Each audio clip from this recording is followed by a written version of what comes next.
Welcome back to His and Hers Movie Podcast. This is episode number 30, entitled Shark Week, because it is in fact Shark Week, and this is our first annual Shark Week. It's Shark Week 2020, and in case you didn't know, it's Shark Week, and I am one half of your host, JP, podcasting on this August 15th, towards the end of Shark Week. We got one more day of Shark Week ahead of us. Joining me tonight, podcasting out of Southwest PA, as well as I, Carly, on this fine Shark Week. What's up? What week is this? It is the week after the week of the 7th. So Shark Week. Yes, Shark Week. Shark Week runs from August 9th to August 16th. Right. So yeah, it is Shark Week. Ever since I started podcasting, I've always wanted to do a Shark Week in the summer, and we discussed it a few times on 22 Shots. I think we actually had some episodes planned, and one time we were going to do the Jaws franchise on Shark Week, but we decided to do it in like July, since the 4th of July anyway, on 22 Shots. And then we also had another Shark Week planned, maybe like the next year or something, and it didn't happen because we normally don't do a lot of episodes in the summer anyway. So finally I had a place and a home for Shark Week, and I don't even love the Shark Week phenomena that exists, but at the same time I kind of always wanted to be part of that fun event that happens all week. And I saw other people watching shark movies too, mostly Don and Ellie, but it's cool to see other people watching shark movies. And it was actually fun to like look at my shark collection and realize like, okay, I have like the main shark films, but I'm actually don't have many of the other shark films, like the bad ones. And honestly, I don't have any of the good ones from the 70s and 80s, or, you know, decent ones from the 70s and 80s that aren't Jaws or the Jaws films. Yes, shark movies are ones that I've always kind of just avoided, because for the most part, nowadays at least, it seems like people just make them bad on purpose. So I've always thought, you know, Jaws is the quintessential shark film, and that is that. So looking through my collection, I really didn't have barely anything either, like at all, besides like the Jaws films and Open Water, Deep Blue Sea, which I just bought Deep Blue Sea, and then that Make a Shark collection I have, which I also just bought like a year ago. So yeah, shark movies are not ones, I wouldn't say they're like not my favorite, but they're just not ones that I would seek out a lot. So it was interesting doing this and having a reason to just marathon these types of movies for a solid week.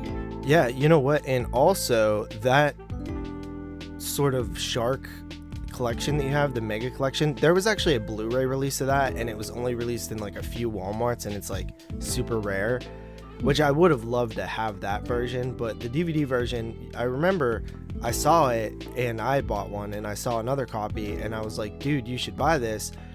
Shark Attack 1, 2, and 3 are like extremely out of print, and the I think like third one doesn't even have a DVD or something like that, or the second one doesn't even have a DVD. You should buy this, and you didn't want to, and the joke's on you, because now you're happy you had it for Shark Week.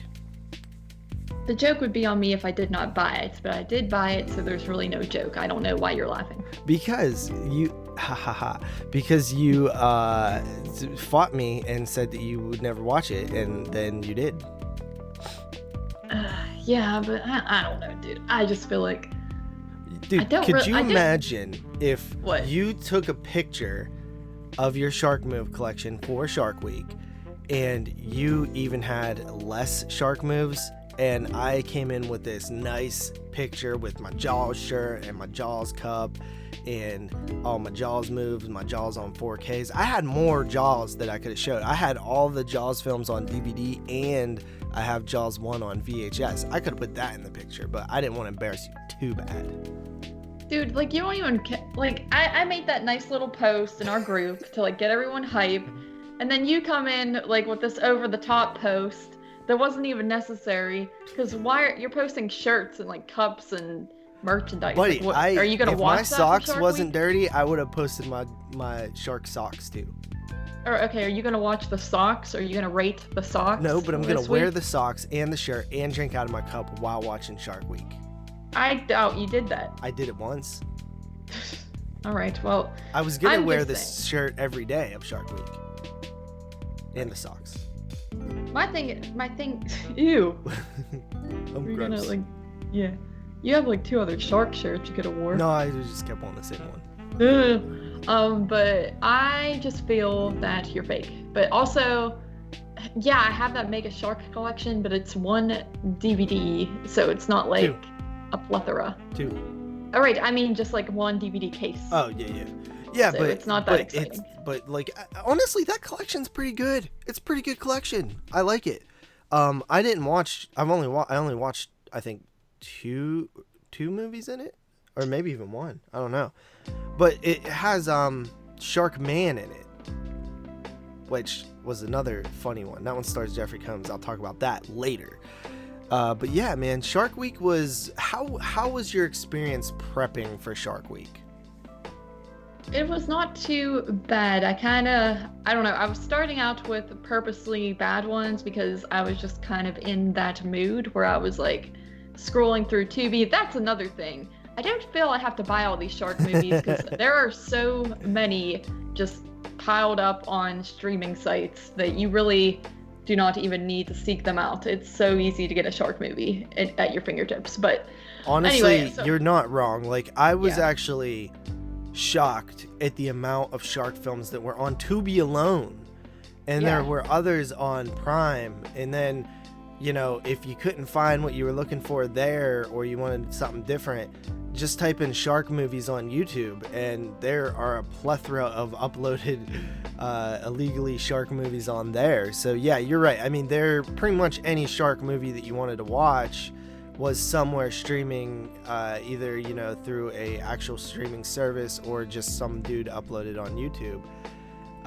And that was actually pretty easy for prep because you just had a lot of options. And there was actually a few on Tubi that I kind of wanted to watch and just didn't, you know, get to because I was trying to like do a fair mix of everything. I'll explain my process later. But I was very happy with the amount of shark moves that are pretty much viable online. But that being said, you are a collector, buddy. Like, you don't like that's bad if you're saying like, oh well, there's all these moves are online, why do I shouldn't buy any moves. My thing is, well, it's like that whole mega pack. I think every movie almost was on Tubi alone, just in that mega pack. But I think so. I even watch some, because sometimes I'm not gonna lie, I am lazy and I will go to streaming. Oh, don't tell Dave or Moods or anybody that. Then I shall not talk.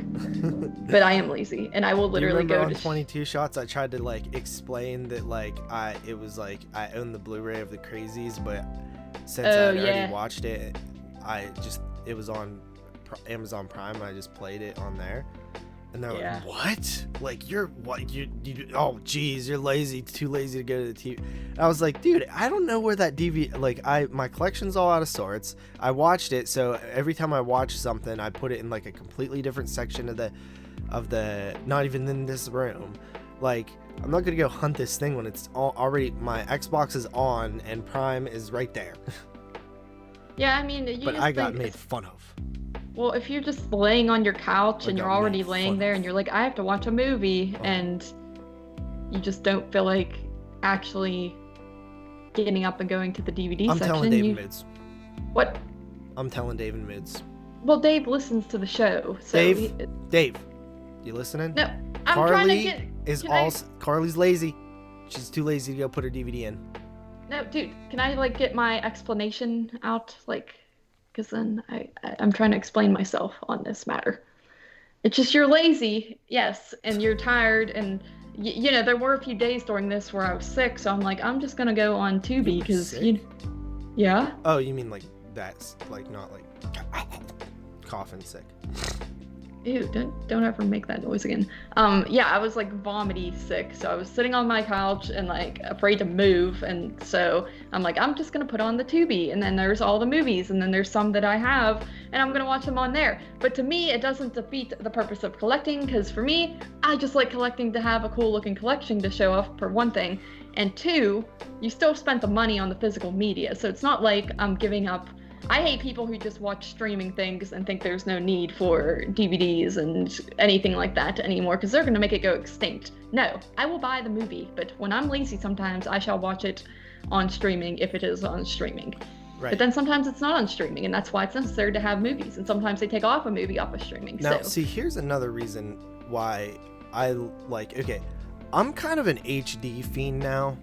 Like, I don't know, DVD just doesn't cut it sometimes for me. So I do like being able to stream in HD, which I don't think Tubi is full 720. I think it's, or full 1080. I think it's 720, but I could be wrong. Tubi, can we just talk about again how clutch Tubi is? Like, I remember in an early episode, I shouted out how dope Tubi was for all the types of, like, because there's shark moves on there that aren't on physical media or are heavily out of print that are on Tubi. And I just love the fact that, you know, Tubi is free, but it's like it rivals any streaming service for me. Honestly, the thing that I enjoy most about Tubi as opposed to all the other ones is how easy it is to like find a subcategory of movies. Like, for 1991, you just type in the year. Yeah, if you type in shark on Netflix, nothing really comes up unless it's actually titled shark. Yeah, but you type in shark on Tubi and stuff that doesn't even have shark in the title pops up. Yeah. Tubi's search optimization is clutch. And yeah, no other streaming service besides Amazon can you type in like 1991 movies. Oh yeah. And they pop up, and on Amazon it's like everything, and like some of them aren't even 91. It's not bad, but for example on Shudder you can't do that. You can't type in, you know, the year of the movie, which, like, I've been Netflix streaming since it literally debuted and came out, I'm pretty sure, and there used to be an option to search by year.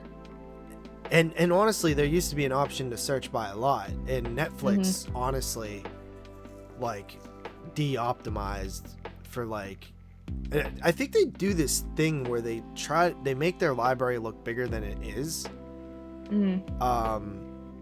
There's not really that big of a library in terms of like horror movies and stuff like that on Netflix. It just, they make it look like it is, and they'll do this thing where they'll change the cover every once in a while.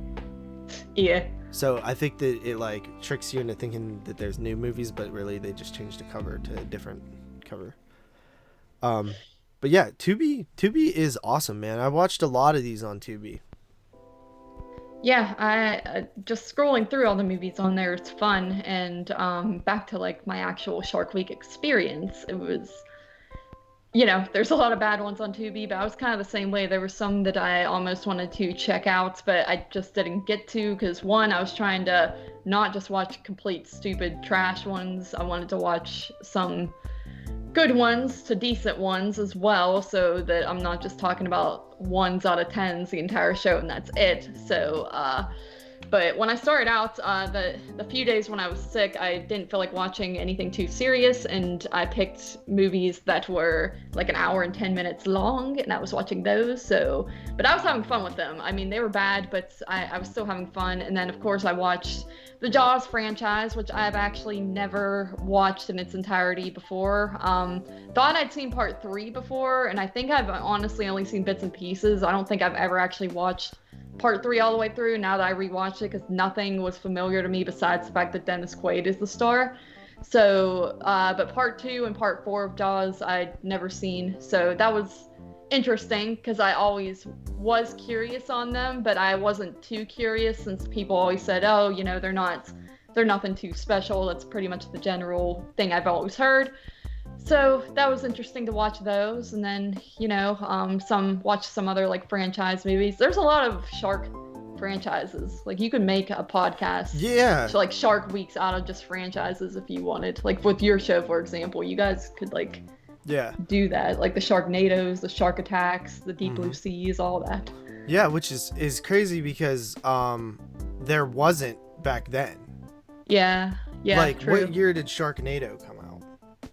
I think like either 2009, 11, somewhere around there. No, it's not 9 for sure. 2011 then, probably, buddy. I think it's later than that, honestly. Pretty sure. I feel like the I'm sequel. pretty sure. I feel like there's too many sequels for it to possibly be They later did than one that. every year though. Sharknado. I am googling it, and we shall see. 2013. So Oh, jeez. when we did the Jaws franchise, it was 2014. All right. Yeah. There was only one Deep Blue Sea. There was only one open water. No, there was 2 open waters, but the second one didn't have anything to do with sharks, I think. There was no 47 meters down 1 and 2. There was no there was Deep Blue Sea, but no Deep Blue Sea 2 or 3. And there was 1 Sharknado out, maybe 2 at the time. So yeah, there was no franchises back then. Yeah, that's very weird. Because I Less remember than a year ago, less than 10 years ago. Yeah, I remember actually talking about that. Like, well, we could do Jaws franchise this year, but if we were going to do another shark thing, we'd have to just pick random shark movies probably, because there isn't any other like franchise of shark film. I guess you could count the Mega Shark films because I think there's like 3 or 4 of those. Mm. But Mega Shark. yeah, like Mega Shark versus Giant Octopus, Mega Shark versus Mecha Shark, Mega Shark versus Colossus, Mega Shark versus Crocosaurus or something, or Piranhaconda. Yeah. See, for a while there, the Sci-Fi Channel's gimmick was to just come up with like 2 different animals and mash them together, like whale wolf Right. versus I don't know, Sharkenstein or something. But yeah, the Piranhaconda, that one's kind of cool sounding, but I'll get into that later because I think there are 2 distinct eras of bad shark movies, or 2, maybe 3 distinct eras, but there are definitely different eras and different vibes with bad shark movies, which I will talk about. My prep was pretty simple. I went into this and I was like, okay, Shark Week is 7 days long. We'll start 2 days earlier since we originally planned to record yesterday. And we'll start 2 days earlier with prep so that we can watch, 7 days of shark films before we record. And so I was like, I would like, 2 a day seems like a fair number, or about like 10, 2 one day, 1 the next, 2, like, every other day you watch 2, but I'm gonna shoot for 2 a day. And I met that mark exactly, so I'm pretty happy about that. Some days I didn't watch any actually, and then I like tripled up on a couple days, but there was a couple other things that I wanted to do. I started the book The Meg because I was like, oh, it'd be cool to read a book for this too, but I started a little too late. I think I had 6 days to get it done, and I only got like 3 or 4 hours into the book, audiobook that is. So I didn't get through that, but I was intending to review The Meg on here too, the book. So maybe next year, but brief thoughts is it's definitely more interesting than the movie was. It's more like intense sounding, and they do it, I don't know, it just seems like cooler. I don't know, that movie was originally supposed to be directed by Eli Roth, and he dropped out at some point, and eventually starred Jason Statham and became a PG-13 movie. And I actually didn't mind it. I thought it was fun, like popcorn movie for the theater, but I could tell that this would have been way cooler if it was like a rated R movie. Yeah, I did not like The Meg very much at all. But the book's a little bit different. It follows this what the hell was he? He was either he was some dude high ranking like Navy guy or Army guy or CIA or something, I don't know.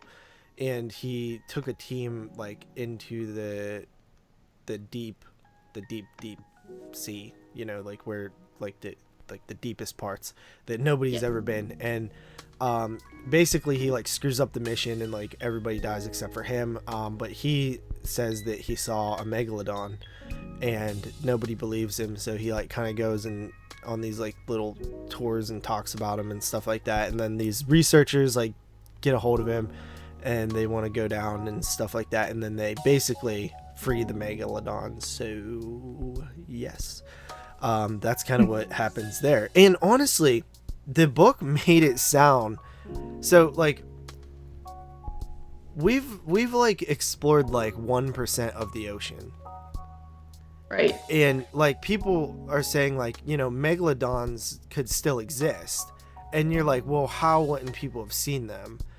And you're like, well, literally because like they could be like bottom, like they could stay at the bottom because of like just what they're used to. And you know, I remember watching TV shows about, you know, crazy animals crazy fish and aquatic life that they find deep in the ocean, and they're finding new species like every day of like crazy stuff, like insane stuff that you never thought would exist. Just look at a video online called like, you know, deep sea, like strange deep sea creatures or something, and you'll be like, wow, like there's a lot of nuts stuff that we don't even know about, and they're finding this stuff like, you know, like dozens a year, or like, you know, a lot a year. So it definitely made my like imagination start wandering like, whoa, like, you know, because like megalodons are kind of an interesting,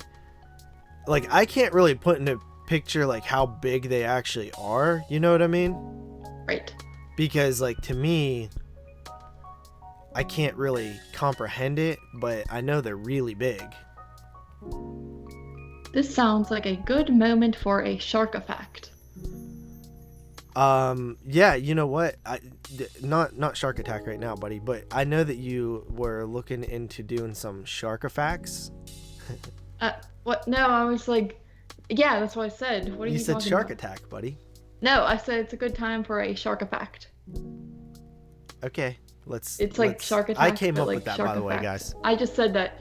I said it first, and then you pretended that you I know, said but it. I came up You with do it it. all the time. I'm smart. But there are 465 different types of sharks, and sharks predate the dinosaurs by 200 million years. So sharks have been around forever. Yeah, that's pretty crazy.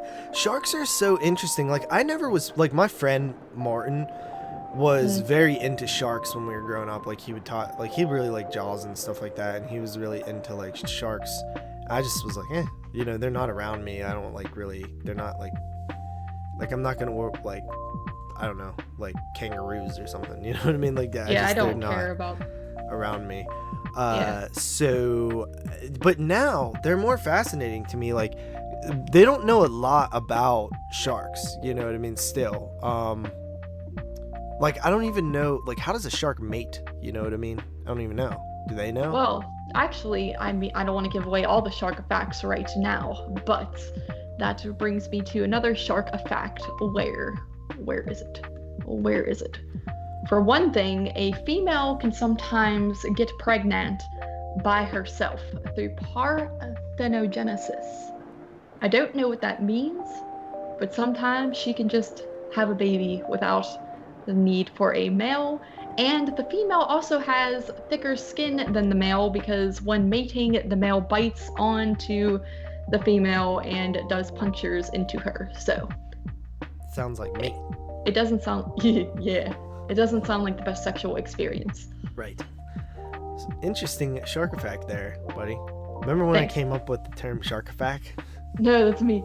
No, I even did. I even have it written on my little Word document here. Shark Yeah, fact. but I came up with it last night. I was like, whenever you give your shark facts or your shark facts, make sure to give them. Make sure to. Is that what you said? It was something along those lines. No, what happened was I said that, and then you did that thing where you made me feel dumb, acting like you didn't hear me or something, and then you tried to say it No. yourself. No. Yes. So yeah, that's interesting that they can. I didn't know that they can get pregnant themselves. That's kind of insane. Yeah, I don't really understand. I mean, I didn't feel like going into a huge research paper about all this, but I was like, wow. And it says like all females are capable of it technically, but it's rare, but it can happen. So they don't need a man. How many have you ever seen a shark in real life? I don't know. I mean, I don't think I have. I have. Well, like they have them at the aquarium, don't they? Yeah, I've never been there though. I probably have. I mean, I probably have. I just don't really remember. I can't tell you like a major moment where I've seen a shark. I seen one when I was a kid in Florida. Really? Yes. In the ocean? Yeah, they caught one. Oh, was it big? No, it was smaller. Hey. Have you ever eaten shark? No. I have. When? Back in like 2010 maybe, 2011, 2012, somewhere around there. Where? Why? My cousin's mom's boyfriend brought it back up from Florida. Interesting. And Was it good? they cooked it in butter, and I just tasted. I tasted such a small little like sliver of anything that I probably couldn't even say what it tasted like, because I don't eat fish. Like, I'm real sketchy about fish, so I just wanted to kind of try, just say I tried shark, but I was scared. I would try it more now, but I was scared. It was like it was like chunks of shark flesh that were like in like a plastic bag, so it kind of like weirded me out a bit. Yeah. I would assume they probably taste like stronger fish or something. That's what I picture, but yeah, I'm not crazy about fish either. It has to be, I like fried fish, like fried fish sandwiches, but just plain old fish is like, I don't know. It's a weird taste for sure. So, but anyway, sharks. Sharks. Oh, sharks. Sharks. What were you talking about? Sharks. Oh, you were asking me questions about. Yeah, we were talking about sharks.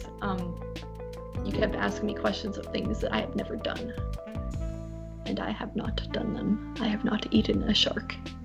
Really? Yeah. Yes. So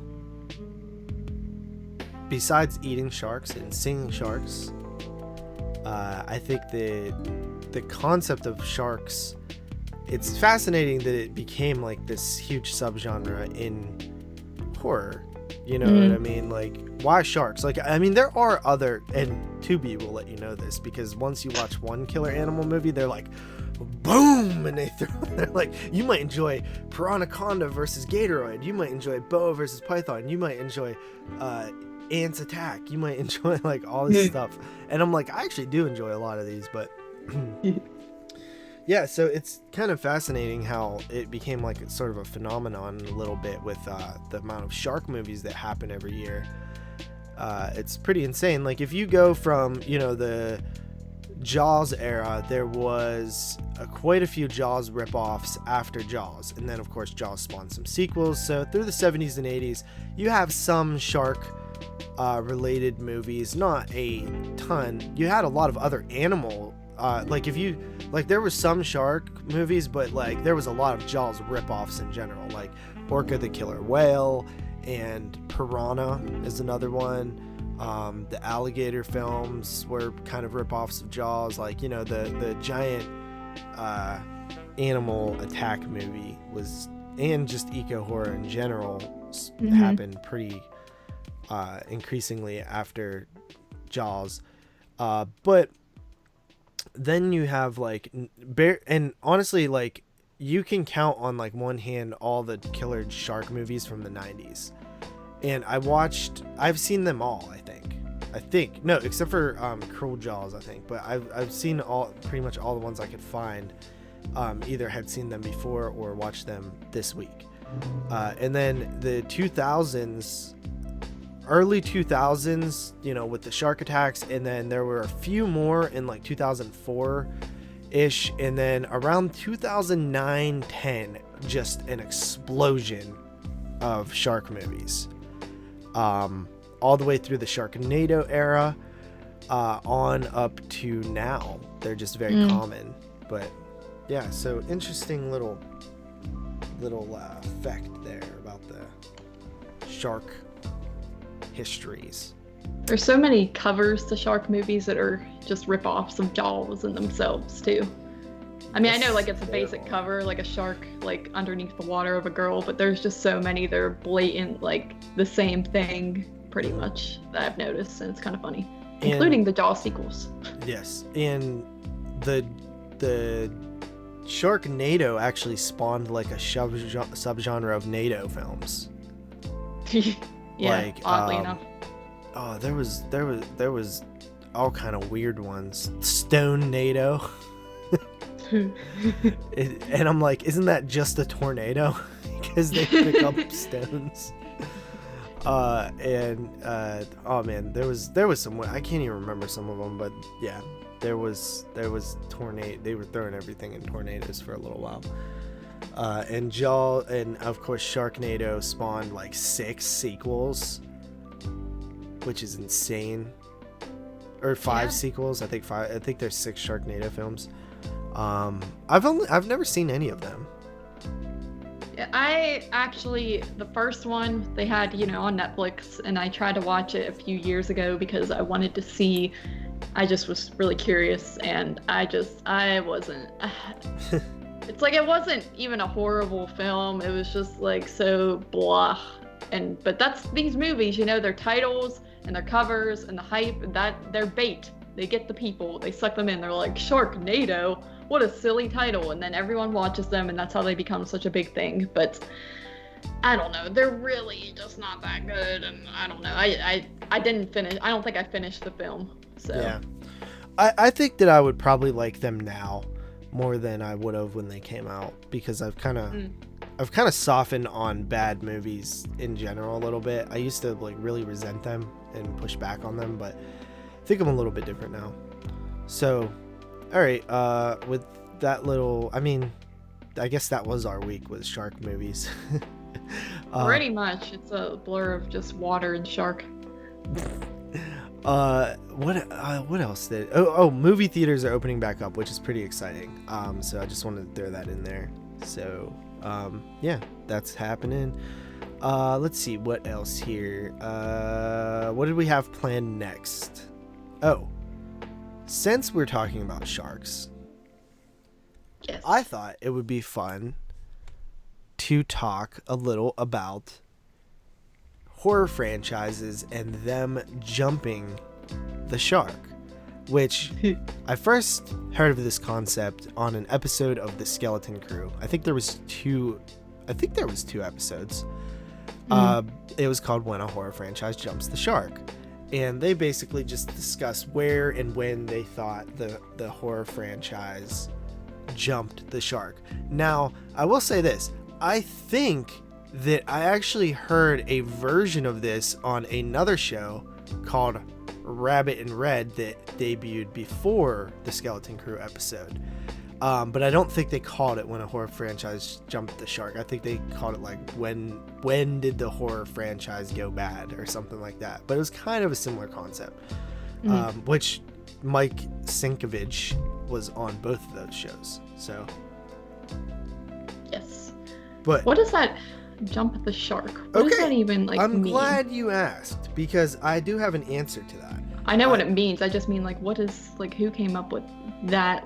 It actually does have an origins, which I already knew about, but to refer to the Wikipedia, because I knew you were gonna not know.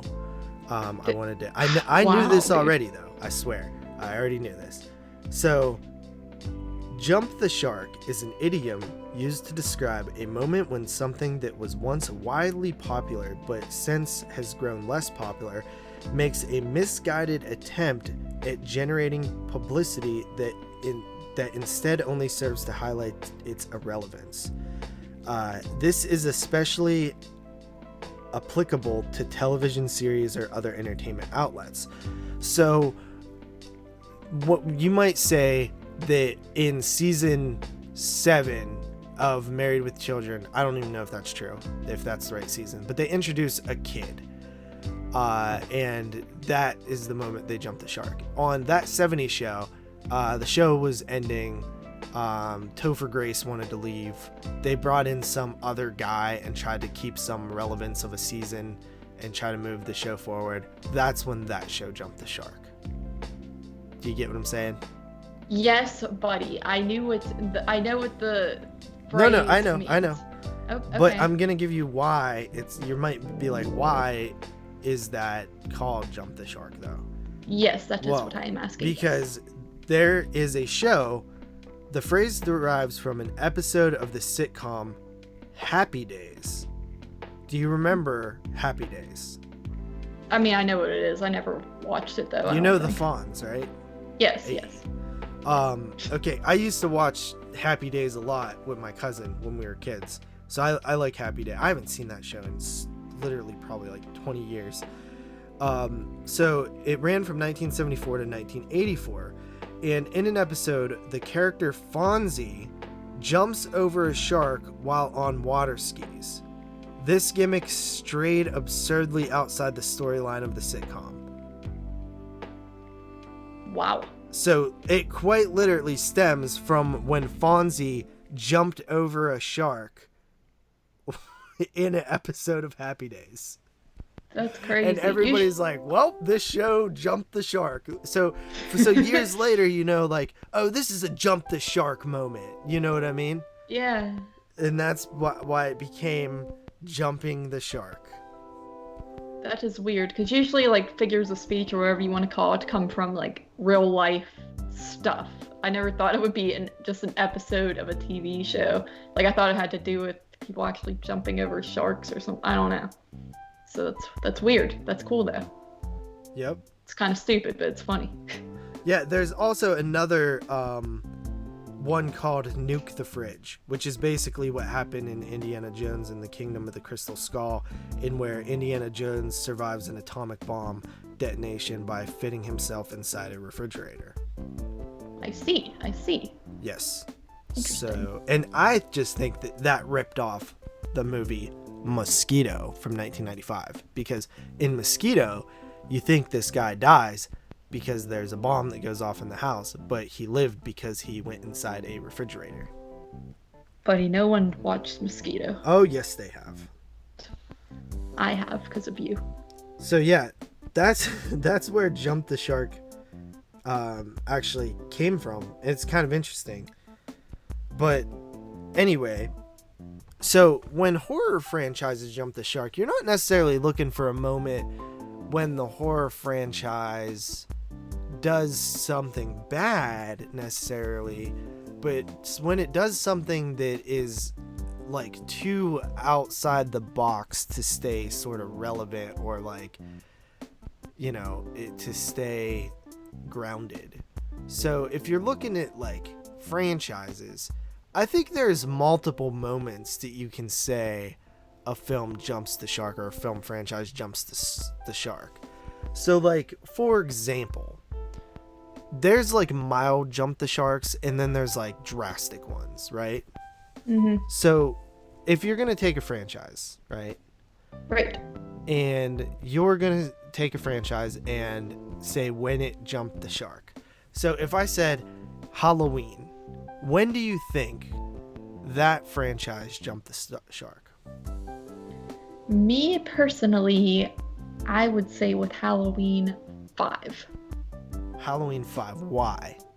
Because it is when they start introducing the whole thorn thing, but not really, but kind of, and it's like just there and you're wondering what the heck is going on. And then it gets like out there more so in part 6.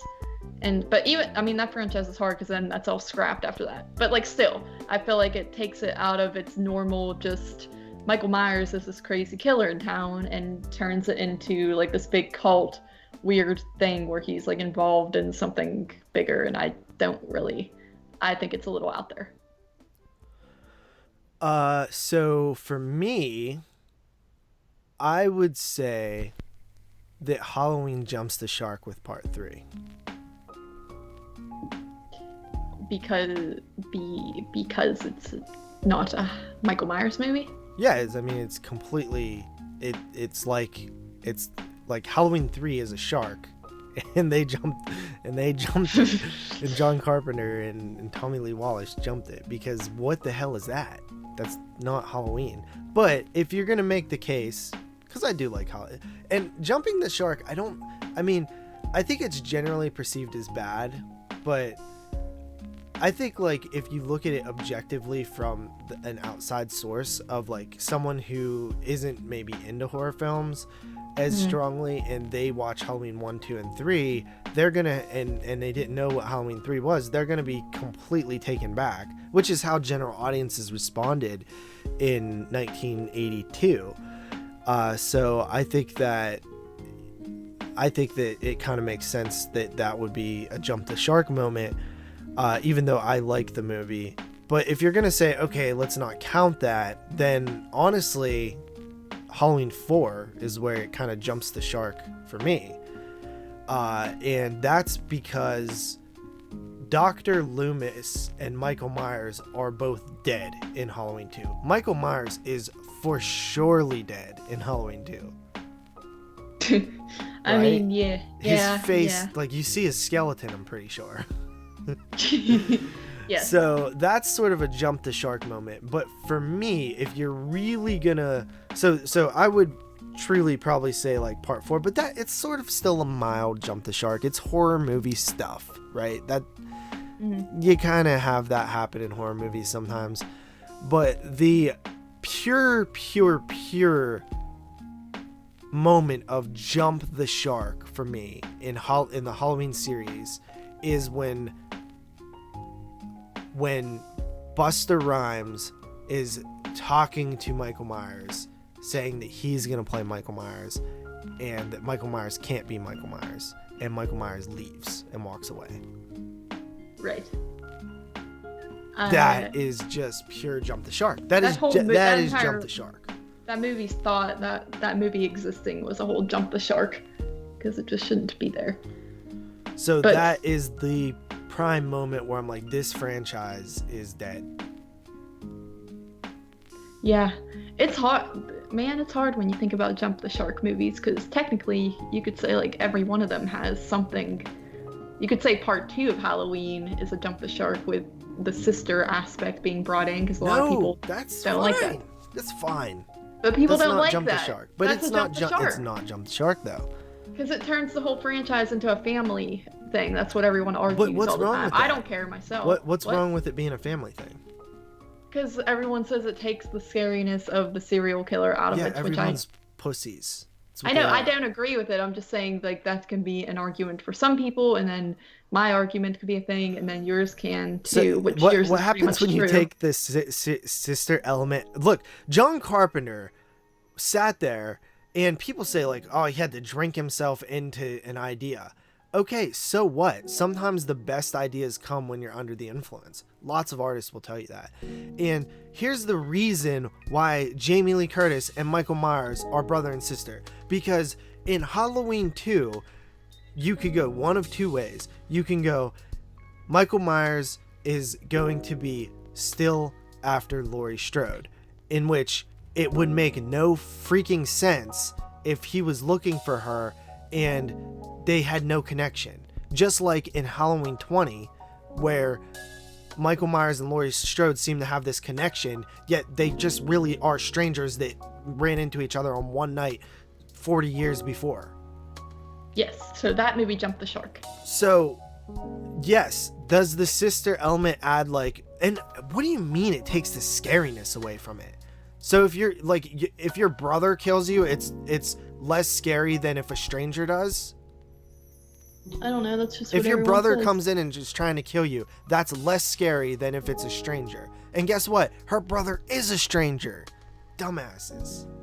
I also think it's scarier if a family member does try to kill you. Like if I'm just chilling there and my cousin that I've grown up with and loved my whole life just comes in with a knife, that's gonna suck because I'm not expecting them to kill me, where a stranger, I would expect them to kill me. And I get that what they're saying is like, well, anytime you add like story to it or like anything other than he's the boogeyman, it lessens the mystery. So that, therefore, mystery is more scary. I get that. But to me, I've always been somebody that's like, okay, dude, like, boogeyman, seriously, what are you, 12? Are you 12? That's what's scary? Mysterious boogeyman. Like, realism is scary to me usually. So something that I feel like can actually happen. I don't feel like the boogeyman is gonna come get me, okay? Right. But a guy with a knife and a mask who might or might not be related to me is kind of scary. So yeah, I mean, I can see where you're coming from with like the idea that like that is something that's frowned upon, but I do not think it's a jump the shark moment. I actually think that benefited the franchise, honestly. I like the brother sister angle. Did you watch Halloween 20 Halloween 20 and feel like, okay, like there's a bond here of some sort like between Jamie and Michael, but we're not supposed to feel that anymore. Yes. Strange. It's a very strange feeling. It's like you can't erase it now. Yeah. But anyway, that's besides the point. I've always liked the family dynamic, and I think that it's a nice little twist in Halloween 2. Because why would Michael Myers be looking for Jamie Lee Curtis in Halloween 2? I mean, to finish the job. Maybe. That's a fair point. Maybe. He might. But no. Yeah. But at the same time, I don't know. I don't know if he would look that. I mean, if he would look that hard for her. So, True. With that said, let's move into Friday the 13th. Where do you think Friday the 13th jumps the shark? I guess that, and like you said, it doesn't have to be a negative thing, but I feel that maybe part 5 would be the one that jumps the shark, because everyone was more so with Jason than even Michael. They were just super down with the Jason films, and then part 5 brings in this little twist aspect where it's not Jason, and everyone was pissed for years and years. Nowadays people come around to it, but I feel like, and that, even like Halloween 3, that's almost justifiable, because John Carpenter, he had that plan that he wanted to make Halloween more of an anthology series. But with Friday 5, it's just like Friday 5, and they're kind of like pulled that out their butts, and they're like, we're gonna try to attempt to make it look like, we're gonna have this Tommy Jarvis, we're gonna try to pull that whole thing where he turns into the bad guy, but is he really? And they do all this stuff, and it just didn't work for a lot of people. So, but again, this franchise is kind of hard because I feel like there's a lot of ones you could say, but I feel like that would probably be maybe the first one to do it. Yeah. I'm gonna go, and again, this is another multi-level of shark jumping here. So the very first shark jump to me is part 2, because Jason is either dead or he, like, it doesn't make sense. So at the end of part 1, Jason pulls Adrian King into the water. So that's a dream then, right? Is that what we're going with? Yes. So then did he see his mom be beheaded? Was he alive? Like, what happened here? Yes, it doesn't. If he was alive, why would he be hiding in the woods for like 15 years? Especially if he saw his mom be beheaded.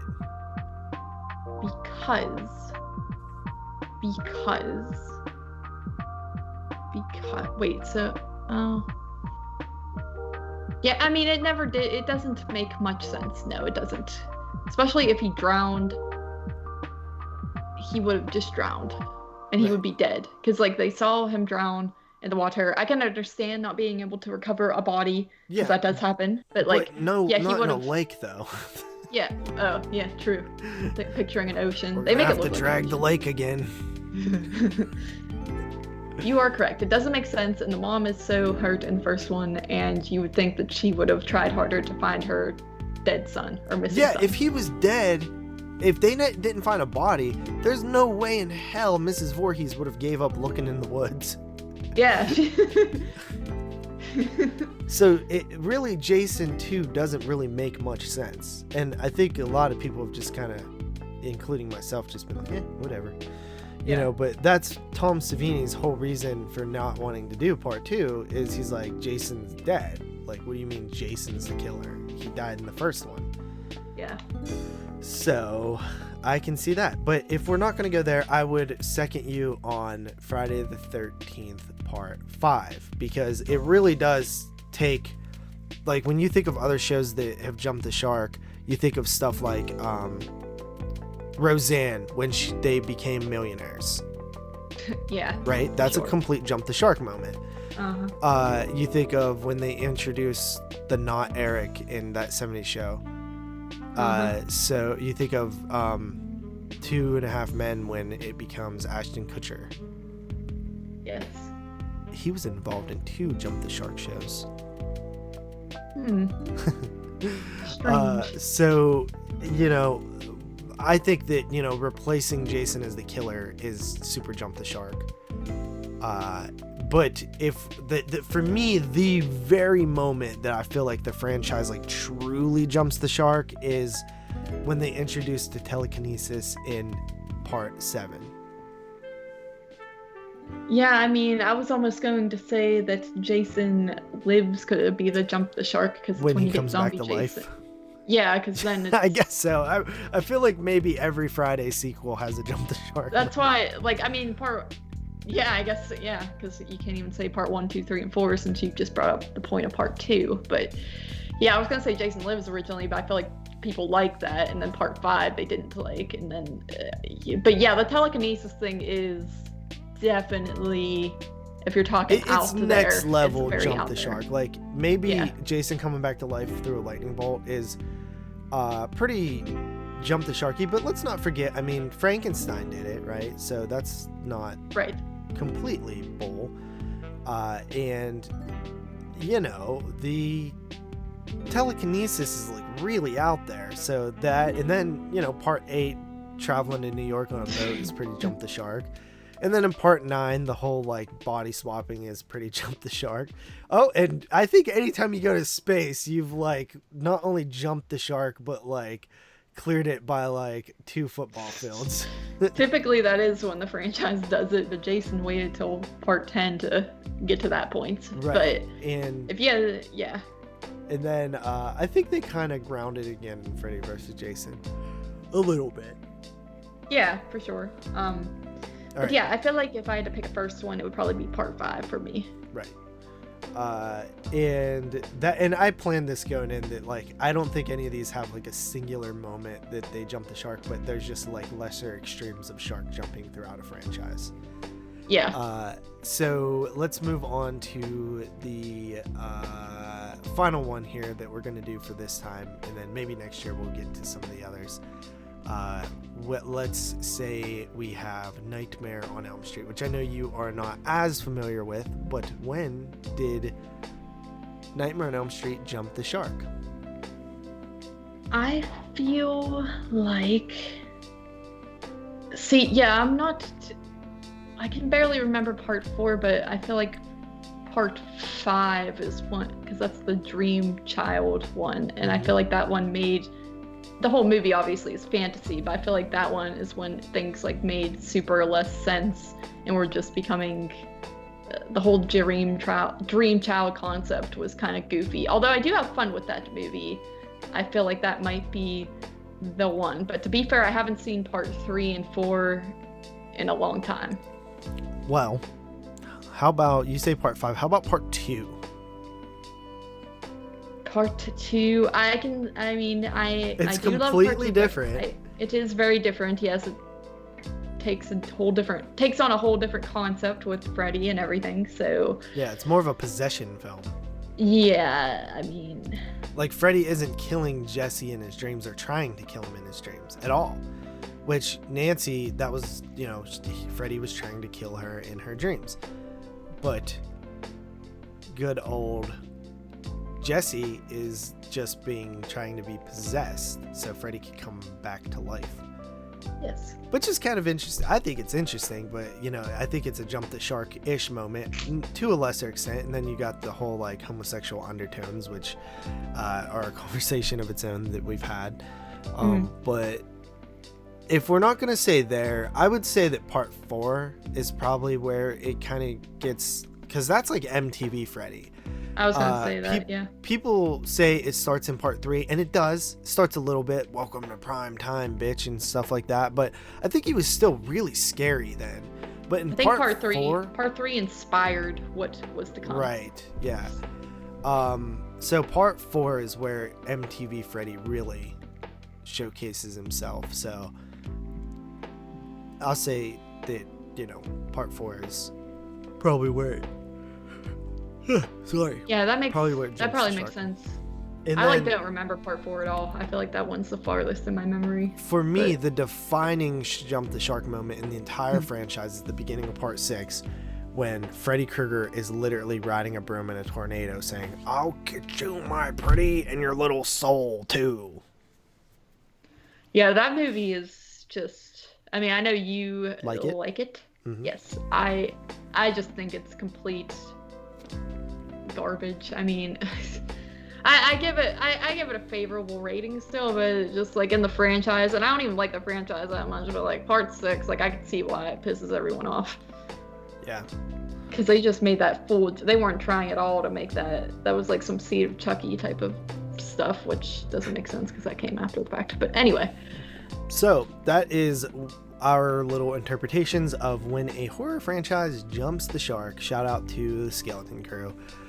So let's go with, do you have a shark fact? I was going to say it is time for another shark fact. Okay. Let's see, what do we have here?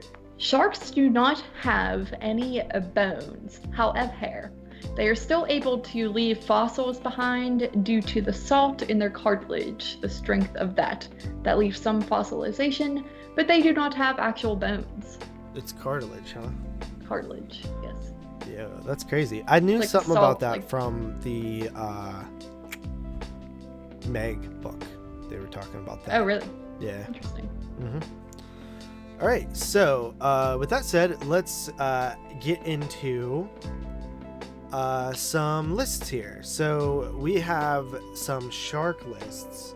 We have a list that I prepared called the top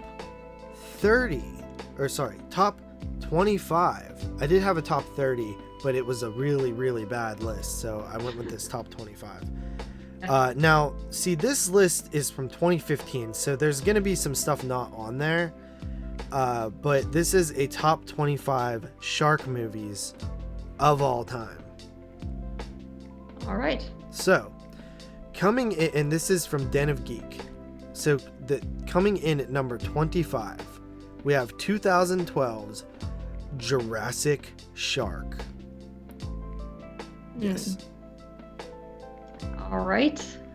Yes. Don't know much about that. All right. In number 24, we have 2009 in Mega Shark versus Giant Octopus, which I would say is probably one of the first films to start this whole, I guess, trend.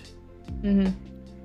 All right. And then in number 23, we have Hammerhead, aka Shark Man, from 2005.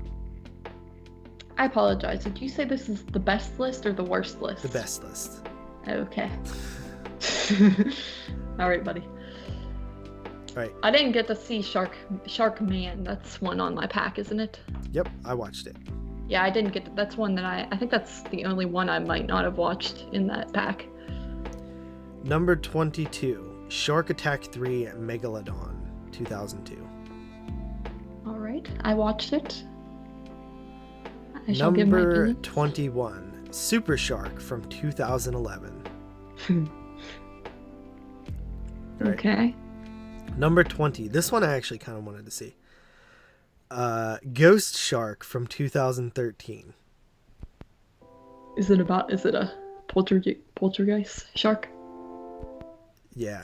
And they actually made a sequel called Ghost Shark 2 Urban Jaws. Number 19, one that you watched, Shark in Venice from 2008. God. Wow, 2008. So that's before Oh yeah. Mega Shark. Let me ask you this: is that film played straightforward, or is it like know that it's bad?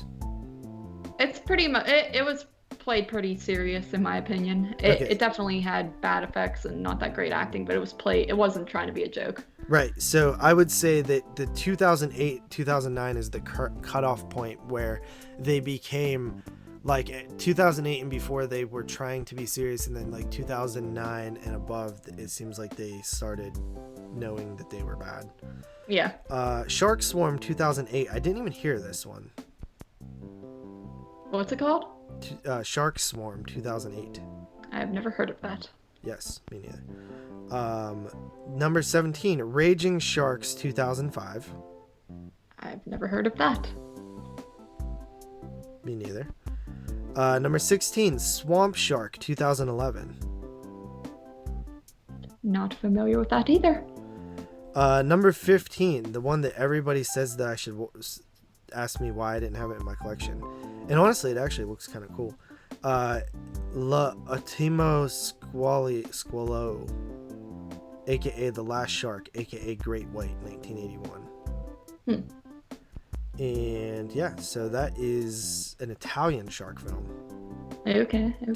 Number 14, Blue Demon 2004, which is completely false. This belongs nowhere in the top 15. Then we have number 13, one that I actually wanted to watch. I think Brooke Hogan is in this one. It is Sand Sharks 2011. Yeah, I wanted to watch that one too, but I did not get to. Number 12, Sharktopus 2010, which to me is where it goes so wrong. Number 11, Jaws 4, The Revenge, 1987. Okay. Number 10, this is another one that I wanted to see. I think this one's more played like serious, and it's called 12 Days of Terror from 2005. I don't know about that one either. I think it's based on the real New Jersey shark attacks of 1916. Oh, okay. Which I think is mentioned in Jaws. They say that's what Jaws is based off of too, I think. Okay. Number 9 is Bait 2012, which is actually pretty fun. It's pretty good. I wanted to watch that one. Austin always talks about that one, but I did not get to. Yeah, I think a tsunami happens in Australia or something, and these people are in a flooded grocery store on like top of the shelves, and the grocery store waters is filled with like a shark. Was that the one that people were comparing to Crawl? Yeah. Maybe, yeah. Number 8, Jaws 3D from 1983. You know your list is not that good when Jaws 3D is in your top 10. Yeah, this is atrocious. Number 7, Shark Night 3D 2011. Alright, cool. That was the last one I got to watch. Number 6, Sharknado 2013. What? Yes. Dude, stupid. Number 5, Open Water 2003. Okay, that's a plausible one for once. Yes. Number 4, Jaws 2 1978. All right. Number 3, The Reef in 2010. Yes. Good move. Number 2, Deep Blue Sea 1999. Interesting. And number 1, of course, Jaws. I should just start with number 1. Yeah. Jaws. Dude, that was horrible. There was, I mean, I agree that like Deep Blue Sea is top 5. The Reef is top 5.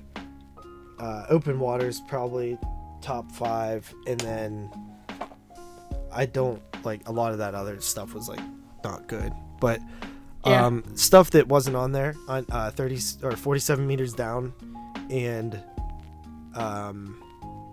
The Shallows. Yes. Because it was made before those came out. I was gonna ask if there was an old list or not. Yeah, 2015. Okay.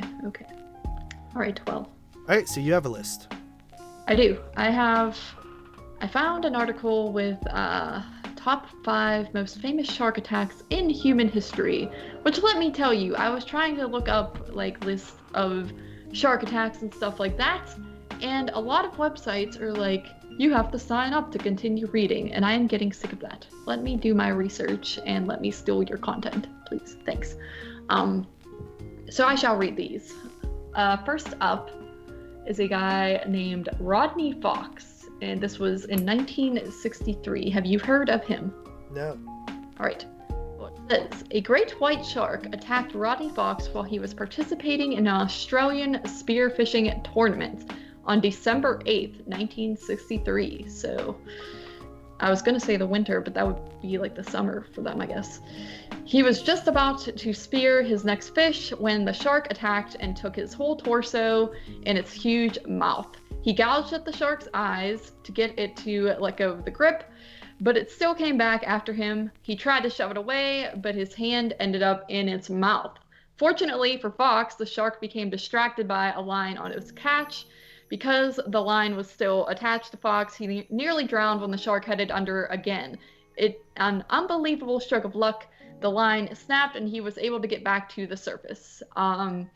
Probably the most gruesome shark attack there is that someone lived to tell, because this guy did not die. He suffered a lot of blood loss, and it took 462 stitches to fix his wounds.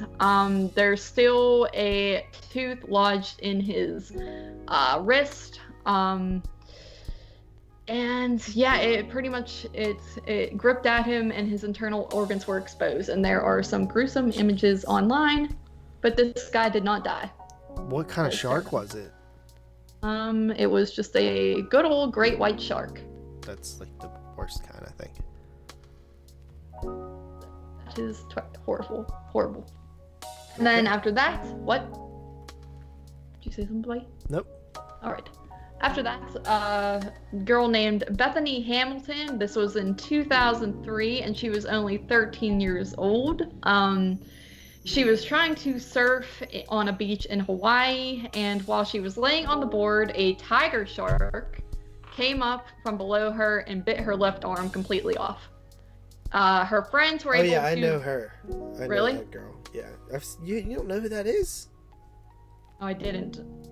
Yeah, she's like the main shark attack victim. I mean, I see a picture of her with her arm missing, and she's holding the surfboard that has a giant bite taken out of it. Yep, that's like the main girl everybody knows.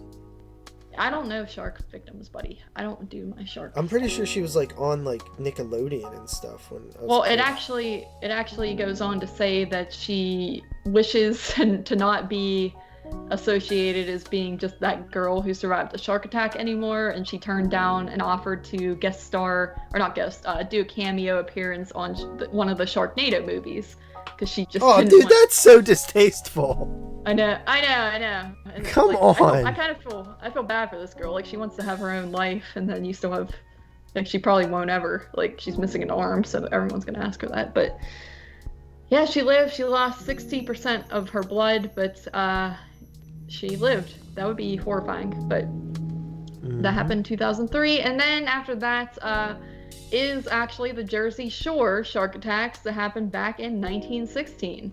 These attacks are supposedly the ones that inspired the movie Jaws, it says. World War I was in full swing, when over the course of 4 days in July 1916, a different kind of horror came to the New Jersey coastlines. 5 people attacked, and 4 of them ended up dying.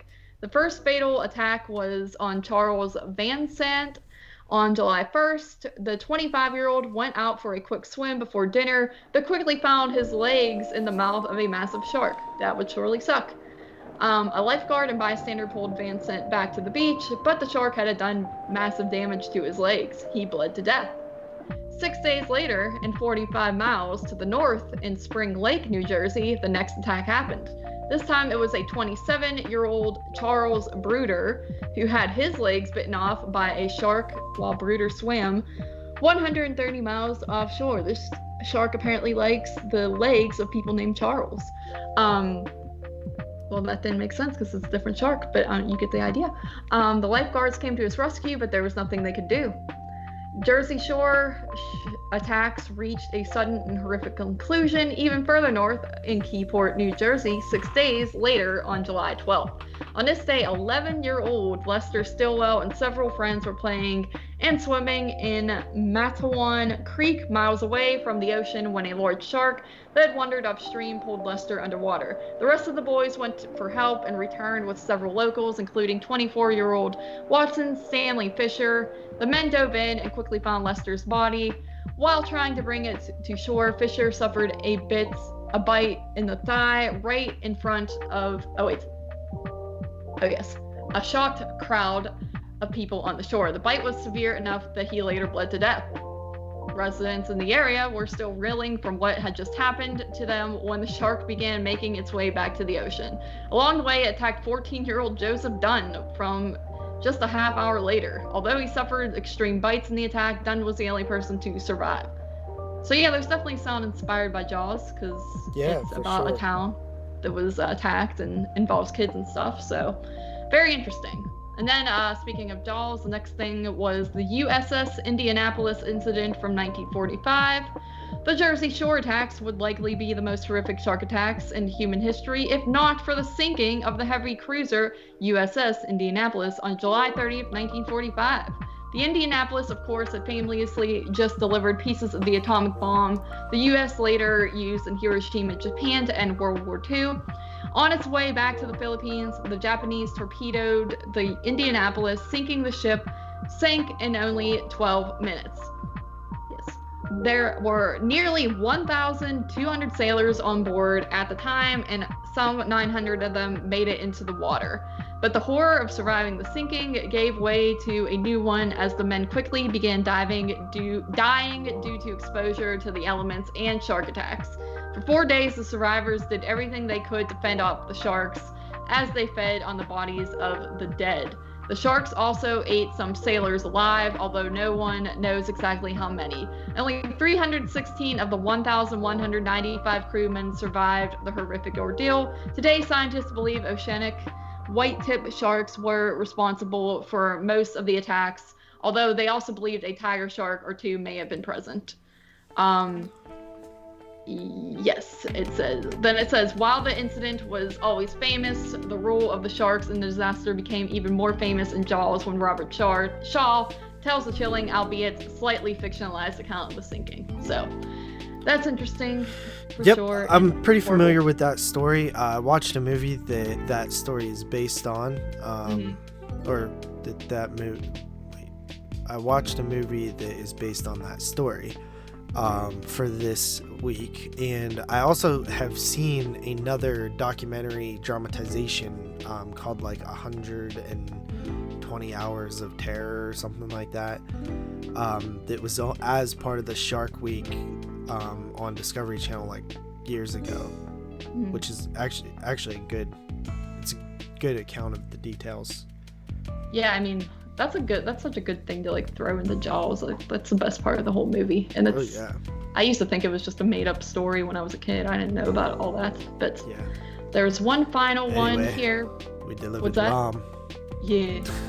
I remember, I think I've told this story before, but one of my English teachers used to play clips of movies. I forget what he was even trying to I think he was trying to teach us monologues or something. So he was playing clips of movies in class, and one of them was that scene in Jaws, and everyone in the class was like, can't even understand what he's saying. He's just like, two of us went in. I think that when I was a kid too, I was like, I don't even know what this dude's saying. Like, it took me forever to even actually hear that story. But there's one more here, and it is on Robert Pamperin in 1959. The June 1959 attack of 33-year-old Robert Pamperin is horrific because it's believed he was swallowed whole by a shark the size of Jaws. Pamperin and a friend, 30-year-old Gerald Lear, were skin diving for abalone in the Pacific at La Jolla Cove, California, when Lear heard his friend screaming on the surface.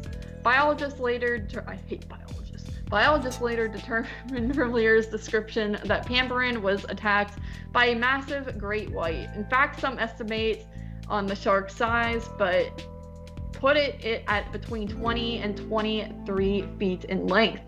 Blair told authorities he dove in after his friend when he went under. Through his goggles, he saw Pamperin struggling while stuck in the shark's jaws up to his waist. The shark's mouth completely engulfed his feet and legs. Believing there wasn't much he could do, Blair fled to shore. Authorities later searched but never found Pamperin's body. A few days later, one of Pamperin's swim fins washed ashore with clear bite marks on it. This makes Pamperin's attack one of the rare cases where a shark may have completely consumed a person. I'd be so mad if I was being eaten by a shark and I looked over and my buddy was swimming back to shore. Yeah, I would do that. I know, but that is that. Let's see if we have any more shark facts real quick. I have a shark fact for you, buddy. What's Sharks generally live 20 to 30 years. 20 to 30 years. Well, my shark fact was going to be sharks can indeed live a long time. They can live in between 70 to 400 years. What? So I think that your fact is wrong. Seriously? I think. Where'd you get that fact? I feel dumb now. I feel like I'm wrong. Well, this one says a Greenland shark has lived at least 272 years. Oh, okay. Thank God. Okay. Well, what the hell then? I mean, that wasn't a lie you just said, but it's just like there could be a much longer range of life. I just Googled how long do sharks live because I was just generally curious, and that was the first thing that popped up. So Yeah. a little speculation on our shark facts here. Yes. I took from a variety of lists too on the internet because I didn't want to. A lot of them had the same types of facts, honestly. It was a little weak on the shark facts, I'm not gonna lie. But I was gonna say there was one other one I thought I was going to say. Oh yeah, sharks are attracted to their natural prey. They do not want to really eat humans. That is not their intention. They are attracted to, lesser species and stuff like that. And anytime they do attack or eat a human, it's because they've mistaken them for a male seal. or what? A seal. A meal. A seal. No, they mistake the human for a meal, buddy. Yeah, but sometimes they look like seals in wetsuits. Oh, okay. Well, yes, that is true. Yes. They say that in the movie that we watched, right? I do actually. Yes. And I know exactly which one. All right, so are you ready to get into these shark moves that we watched? I think so. I think we've covered enough shark stuff, and it is time. All right, so I guess I will start. All right. And these reviews are going to be pretty brief. If I'm being totally honest, some of these movies have ran together in my head pretty well. I watched 14 in 6 days, 6.5 days. The very first one I started with. What? You watched 14? Yeah. Oh. How many did you watch? 13. Wait, so are you saying that I won Shark Week? No, I'm saying I lost Shark Week. Yeah. Why? Dude, be real though. You probably thought we were gonna get to this and you would have watched 15. I watched like 6. You gotta admit, I did well. No, you did well, but I'm saying you were the one. I just told you that I was starting to watch shark moves, and you're like mad and saying that you want to win Shark Week, and I'm like, I didn't even know we were competing, but I'm just gonna watch what I watch, and you were trying to beat me the whole time. Meanwhile, I just was watching shark moves. No, it just seemed like you were in the chats like bragging or something. I don't know. I felt like you knew I was in those chats, and I just felt like you wanted me to see that. Why? Why? I don't know why. You tell me why. Well, I'm saying you could have won Shark Week if you tried hard. I did. No, you didn't. I swear. Dude, I did. Dude, I did. Like I watched like 3 a day the one day, and then I was going strong, and then like there were a few days where I was busy. Yeah, because you had to go on a date with Austin. No, dude, I had to help my mother the one day. I mean, yes, I did go hang out with Austin the one day, that is true, but I also watched a shark movie that night, so that did not interfere with anything. Yeah, but you gotta watch 2 shark moves a night to beat me. Okay, but I am just saying it was a mistake, and next year I shall win. Yeah, and I shall get a head start. I am starting now. Go ahead. Okay, so the first title I watched was from 1991, as per my run through 91. What? Wait, what? What? You watched a shark move from 91? Yes. What move? Why do you sound surprised? What? Wait, what are you? What? Why do you sound surprised? Just go on. What are you mad about? Did I watch this? No. Dude, why did I not know there was a two kill birds once? There was a kill two birds with killed 3 sharks with 1 stone type of thing here. Because you don't read my Facebook reviews. Dude, I swear there's no shark movie from 91, yes, but go ahead. Is. It is called Mission of the Shark, the Saga of the USS Indianapolis. Okay, well, okay, go on. So, this movie is a TV movie. It's a dramatization TV movie of the USS Indianapolis. It follows a group of Navy soldiers who are on their way to some place delivering a top secret thing that they're not supposed to ask about. After they on their way to delivering it, a Japanese submarine spots them and is attempting to take a shot with a torpedo at the ship, and it's sort of too far out of sight line, so they just let it go, which would have changed history probably, because the Hiroshima bomb wouldn't have been delivered and who knows what would have happened.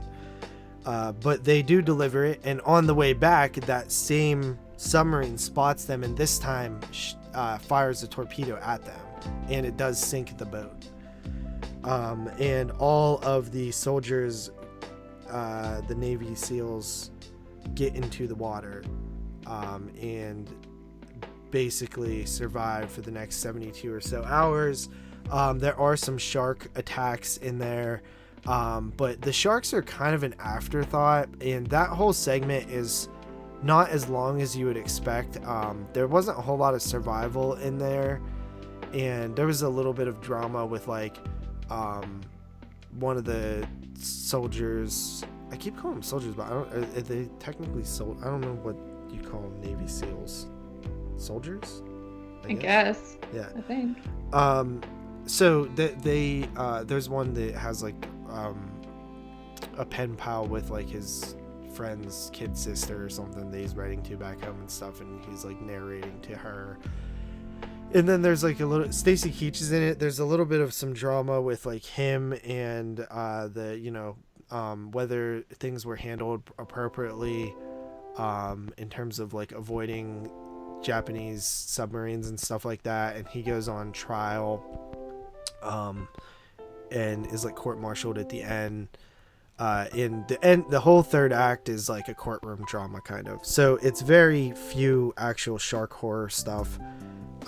It's just a small segment of the movie, but I thought it was pretty good. It was cool. I didn't know they made a movie on this, so I feel like they should make another one. Like it's a really good story. Yeah, pretty interesting. I gave it a 7 out of 10. All right, cool. Very and we're cool. gonna do something different this time. We're gonna go back and forth. Yeah, that way we can talk shark moves.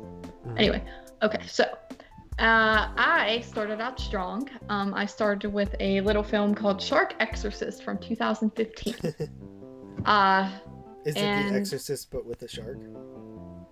No, I wish it was. That would actually be really funny. But this movie it says Satan has jaws is the tagline. This movie only ran an hour and 11 minutes, and I think Watson like made a funny post about this movie once, and I'd seen like review things of it and clips from it, and I knew it was dumb, I knew it was horrible, but I was always so curious about it, and I thought this is my time to finally watch it. So Shark Exorcist, this is about a demonic nun. She unleashes holy hell when she summons the devil to possess a great white shark. That is a description on IMDb, and that's basically what happens. This nun, she summons the devil, and he gets inside a shark, and then the shark is possessed. And then you have like these people who keep going to this lake, I guess, and they're swimming in the lake, and there's this group of girls, and the one girl goes in, and then she gets bitten, quote unquote, because they take her out of the water, and it just looks like a bunch of fake Spirit Halloween store blood is squirted on her, but she looks like she's supposed to be half dead.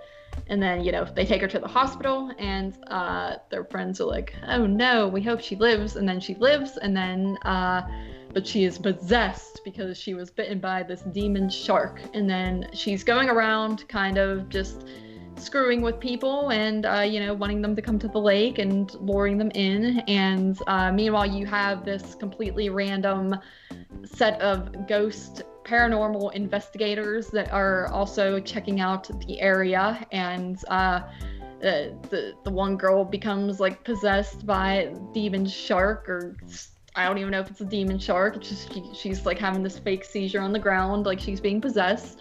And then you also have like this priest guy who finds out what's going on, and he wants to exorcise the demons, and that is the movie.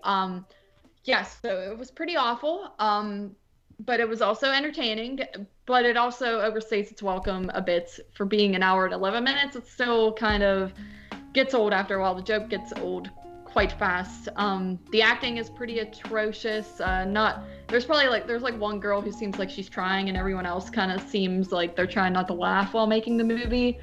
So not too good there. The shark obviously is atrocious. It's just like this animated shark that's not even in the, it's just it looks like they did like a cartoon thing on a different screen and then plastered it into the movie. But it is funny. I do wish you would have seen more of the demon shark, because it is kind of comical to look at, and it's funny when people get attacked and they're literally just like splashing in this completely clear water that looks non-shark infested, and there's no shark, but it's supposed to be the shark under the water. So overall, not a very good movie, not a very good film, not a very good start, but it was entertaining. It was a fun time. It was funny to me, but it was not great. I gave it a 2 out of 10. And that's something that I think I should talk about now is, like, everybody was giving me crap for my ratings on these shark movies. Oh, I was gonna bring that up to you too. I was just, every time you post one, I saw like a roast fest going on. I know, and I started thinking about it. I'm like, am I being too generous to these? And I was like, I guess I kind of am. But, like, I think I was kind of, like, unintentionally grading on a scale where I was like, well, this one was way better than this one, and that one was, like, a 5, so I feel like I have to give it a 6 then. But, like, in terms of a regular movie, it would be more like a 4. Yeah, when you watch them all together, it's a big difference, because you really do you start ranking them instead of kind of like if you watch a franchise. It's just you're watching all these shark movies, so maybe something that you gave a 6 could have been a 3 in reality if you watched it alone. But I don't know, people were being haters. I do like how Dawn kind of said, no, if you were me, you'd be giving these like a 9 out of 10. I thought that was pretty true. Exactly. But no, seriously, like, I probably will reassess my ratings, because I do think that I was too high on these, honestly. When I like, normally I don't cave to pressure, but it was more like it kind of made me realize what I was doing, because truly, like, yeah, I gave some of these like a 6, but like in reality, they're really more like a 5 or a 4. You know what I mean? They're not good movies. They're just better than the other movies I was watching. Right. So I kind of was a little bit mistaken on that one. All right. So with that said, let's move into my second film here. And this one is called a lot of different titles. It's known as Sharkman. It's known as Hammerhead, and it's also known as Hammerhead Shark Frenzy. So this is a sci-fi original movie, played straightforward and straight serious. It has William Forsythe in it, as well as Jeffrey Combs. It follows a guy who dies of cancer. And 5 years later, the father of the guy who dies, played by Jeffrey Combs, is a scientist, and he invites the doctors who were trying to save his son's life to a secret island or something of some sort. And the widowed wife is also there. And he basically informs them that his son is not dead. In fact, he is still alive because he used DNA from a hammerhead shark and some stem cells, and he saved his son's life. But now his son is a half man, half shark, which is just ridiculous. And to make it even more insane, Jeffrey Combs wants the ex-wife and his son to mate to create baby hammerhead human hybrid sharks.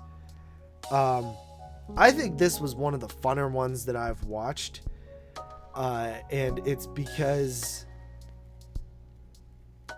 it's played serious. The effects are pretty bad and laughable, but like they're trying, so they're not like it's like you don't hate them for it. And then, you know, it's just kind of a funny, it's kind of a funny setting, and it's like so serious. I don't know. I really like this one. It's from 2005. It's not anything special, but in terms of like my enjoyment factor out of all these, this was definitely one that I enjoyed the most. And it's just a weird one because the half man, like, dude, it looks horrible. The half man, half shark. It looks atrocious. But it's hilarious to see all these actors, and Jeffrey Combs like takes the performance like so seriously. I mean, he playing a mad scientist.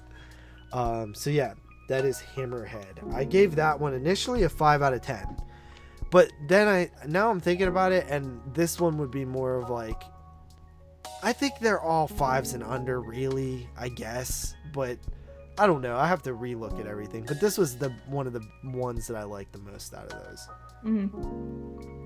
All right. Well, it is my turn again, and the next movie I watched was another winner. You'll kind of see a theme where I didn't really. I mean, I did mix these up, I guess, technically, but some of the movies we're going to talk about together, so I'm going to skip them for now. But next up, I watched Psycho Shark from the year 2009, aka Jaws in Japan.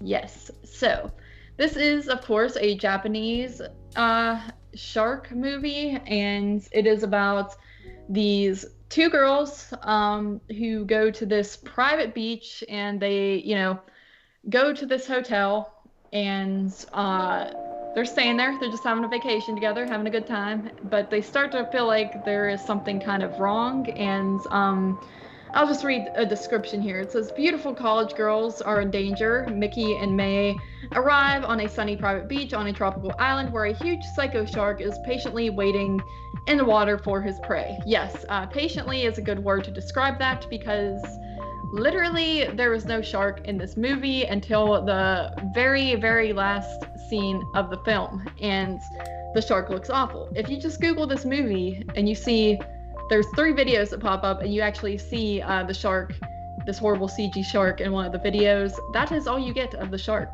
So this movie's not really a shark movie in my opinion, and to call it Jaws in Japan is rude.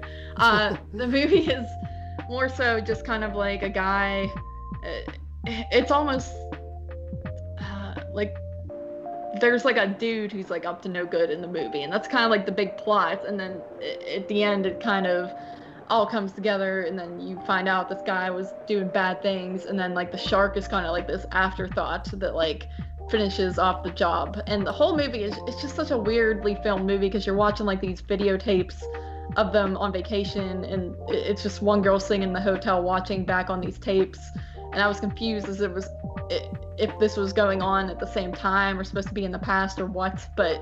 And it also feels like they tried to rip off the Ring movies in a way with some of it, just some of the ways it's shot with the girl watching the TV, and then there's even a scene where the TV goes, squiggly static, if you will. It feels very Ring-esque, like they were trying to mooch off that a little bit, but like I said, it's not very shark filled. I will say it's not shot horribly. Like, it looks like a movie. That was something I didn't mention. I mean, Shark Exorcist was shot horribly. The whole editing of the film, the way the scenes were put together, made no sense sometimes, and it was just very bad. This movie actually looks like it was surprisingly well shot for the most part. The acting, it's hard to say because it is, of course, dubbed, but the dialogue, just reading the dialogue, it seems like not that great, just very generic. So yeah, this movie was not too good, and though it was more well shot, I think Shark Exorcist was probably the movie I at least had more fun with, because this one was also, it felt like it was trying to take itself serious, but it was stupid. It was just stupid. I gave this a 1.5 out of 10. Wow. Yes. What was that one called? Psycho Shark, aka Jaws in Japan. Oh, okay. Yes. All right. Let's see here. This next one, I don't even remember a thing about it. Let's see here. Yes, I am looking up. I look up descriptions of mine to make sure. All right. This next one is titled Dark Tide, and this one was from, when was this from? It was like 2012, I think. And Dark Tide is a movie. It had a $25 million budget. Dang. 2012, yeah. And it stars Halle Berry. Interesting. Very interesting. Right. So, Halle freaking Berry. she plays in like thrillers and dramas, like, Well, she's like a and Catwoman. very, isn't like, I think she won an Oscar. Yeah, she's like a real actor. Yeah. So, Halle Berry is like known as like the shark whisperer, basically, where she is like super good with sharks. She's like a dive instructor or something like that, and she takes a team out one day and they get killed. And then she's like scared to go in the water, and like her life fell apart kind of thing. And years later, she's like completely out of like money and stuff like that, and there's a really rich guy who comes in and offers her like an absurd amount of money to take her out and swim with sharks outside of a shark cage, and she doesn't want to do it, but she decides through convincing of her boyfriend, I think, and some other people, that, you know, that she needs to do it because she doesn't have any money and she's going to lose her boat and business and all that. So she goes out, and basically the shark is kind of like a little of an afterthought.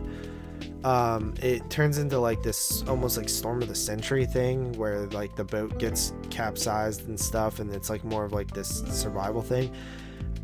It gets like extremely like dramatic, and like there's like this music that's like all like sad, like the Titanic or some crap, like at the end, and like the rainstorm. I will say that there's some very good, like, beautiful shots in this movie. There's also some frantic editing that definitely takes it down a notch. But it's not very good. It's actually incredibly boring. Yeah. It's like a very, very boring movie, and I expected it to be better. There's some stuff, like the rich guy, it's him and his son, and he's like a complete like douchebag and like super entitled and stuff like that. And his like drama with his son is probably the more interesting aspect of the movie, and that's like not saying much. So yeah, I was actually shocked at how like unlikable this movie was, but it was shot well at times, edited poorly at times, good musical soundtrack, and at the end it did have some nice visuals and stuff like that. Even though the music wasn't very fitting all the time, it was still like good music, and Halle Berry's like a good actress and stuff, but the story and like the pacing of the movie was just awful. So I gave it like a 5.5. Interesting. Yes. Yeah, I'd never heard that one. But after that, I watched another winner, and that was called Raiders of the Lost Shark. And I watched this because the title was funny.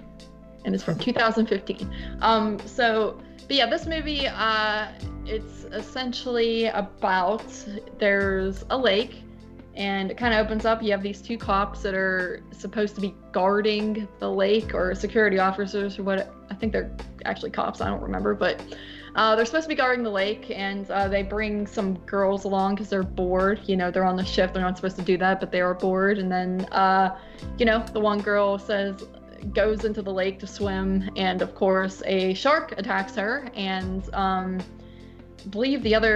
think the guy ends up getting attacked too. So you kind of go to this other scene where you have these college students in a college class being taught by a professor named Carly, great name, and the professor's teaching a course about sharks, and she kind of drifts off for a moment, so it's showing you like, something must have happened with her, and the kids all kind of notice it. They're like, what's going on? And she was telling them about some island and that you shouldn't go there, and it's around this lake, and the kids are like, we're gonna go there. So they go there and they take this boat out there and everything, and of course they are attacked by sharks.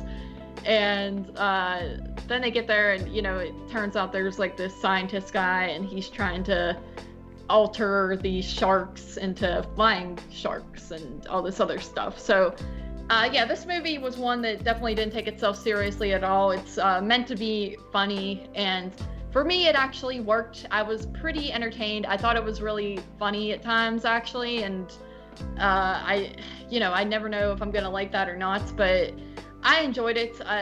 It had almost like a charm to it in a way. The effects of the shark are horrible, but it's honestly really funny when he does jump up and attack people, and when it becomes flying sharks at the end. He's a flying shark in the air. So I thought that stuff was funny, and definitely not that good of acting or anything like that. But again, some of them seemed like they were at least trying to be actors, so you did have that. There's a lot of just like jokes in the movie. It's supposed to be set in Canada, and then you have this the sheriff or the chief. He keeps telling his brother-in-law, who's like his assistant, that he has to call him chief, I think, or I forget if that's the word. He's calling him something else, but he's like, you have to call me this, and he's like, but we're in Canada, we don't call you that. And there's just a lot of little stupid jokes in the movie that I thought were actually pretty funny. It's not a great movie, and it's just, it really is just one of those typical bad shark movies. I mean, you could tell by the title, but I gave this one a 3.5 out of 10 because it was a little bit entertaining. It wasn't a great film though, but 3.5. All right, this next one here is Blue Demon from 2004, and typically like the early 2000s weren't too bad for the like sci-fi era shark movies, but this one sucks. It follows a couple who are going through a divorce, and they're like, I don't know, somehow sciencey related to something. Did you hear me? Oh no, I hate science movies. We'll talk about that later. So yeah, the experiment is putting microchips in sharks' brains, and I think what they're doing, they're gonna use them to fight in like wars or something, like where they're gonna like attach bombs to sharks and be able to like, guide the sharks to like vessels and stuff and blow them up. It sounds stupid. Yes, it is stupid. Yes. And these sharks like escape, and it's up to these two who are trying to like stop it, and there's like this twist with like, oh, this person was bad the whole time and stuff like that, and it's honestly like very little shark action, and it was boring. It was painfully boring. This is one of the worst that I've watched. So Blue Demon, 3 out of 10. Jeez. All right. So after that, now. Oh, buddy, by the way, I watched 14 shark moves. You already said that. Oh, did I? Yeah. Oh, okay, never mind. We already fought about that. I thought I did 13 at first, but I did 14. You said 14, and that is why I said I lost, because I watched 13. Oh, okay. Did you really have to bring that up again? Your turn. Anyway. Alright, so next up, and the reason that this is next up is because originally I was randomizing my movie watching, and JP told me I was dumb for that, but I was like, I shall do what I want. And then at the end I kind of gave up on doing that because I just kept hitting the randomizer, and that defeated the purpose. But originally that's what I was doing to watch these, and I was randomizing the ones in my collection, and then I was randomizing, like, I also threw like streaming in there, and if it landed on that, that's how you got movies like Shark Exorcist, because I would watch them off of Tubi or something. But so with that being said, this movie I watched was Shark Attack 3 from 2002. Shark Attack 3 Megalodon, if you will. This is, of course, the third movie in the Shark Attack films, and which, by the way, this is one that I watched on Tubi, although I could have watched it on my DVD, so I am so sorry, Dave Z and Moods. Why are you reviewing... No, it's Dave Parka. Dave Parka and Moods, I mixed them up. Why are you reviewing Shark Attack 3 before 2 and 1? I just said that. Yeah, Because but I gave just because you watched them that way doesn't mean you have to review them that way. Oh, Like, that I hurt. watched stuff out of order too, but I did it in order. Wait a minute, did I forget? Wait a minute. Wait a minute. I watched 14 moves! We're tied! No, we're not. Yeah, I forgot to write Shark Attack on my list. Nobody. You I did, I lost. swear. You already lost. You already declared loss. No, I didn't! I watched the move, kind of. Kind of. Yes. Wait. This has changed everything. So you're making me, you want me to talk about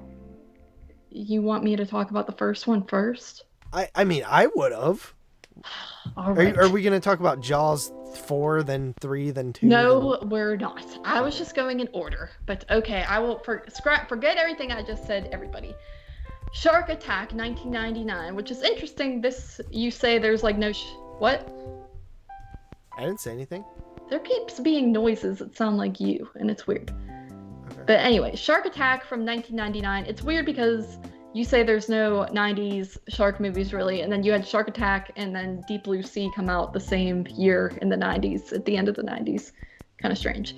But Shark Attack, this movie is basically about, I will read the description. In a once serene African fishing village, a marine biologist goes in search of some answers when his friend becomes a victim in one of a series of brutal shark attacks.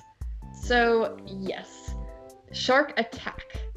When did I watch this? I watched this the other night, late at night. That's probably why I did not write it down. But I thought this movie was all right. It did have a lot of marine biologist stuff going on in it, though, and I don't like that.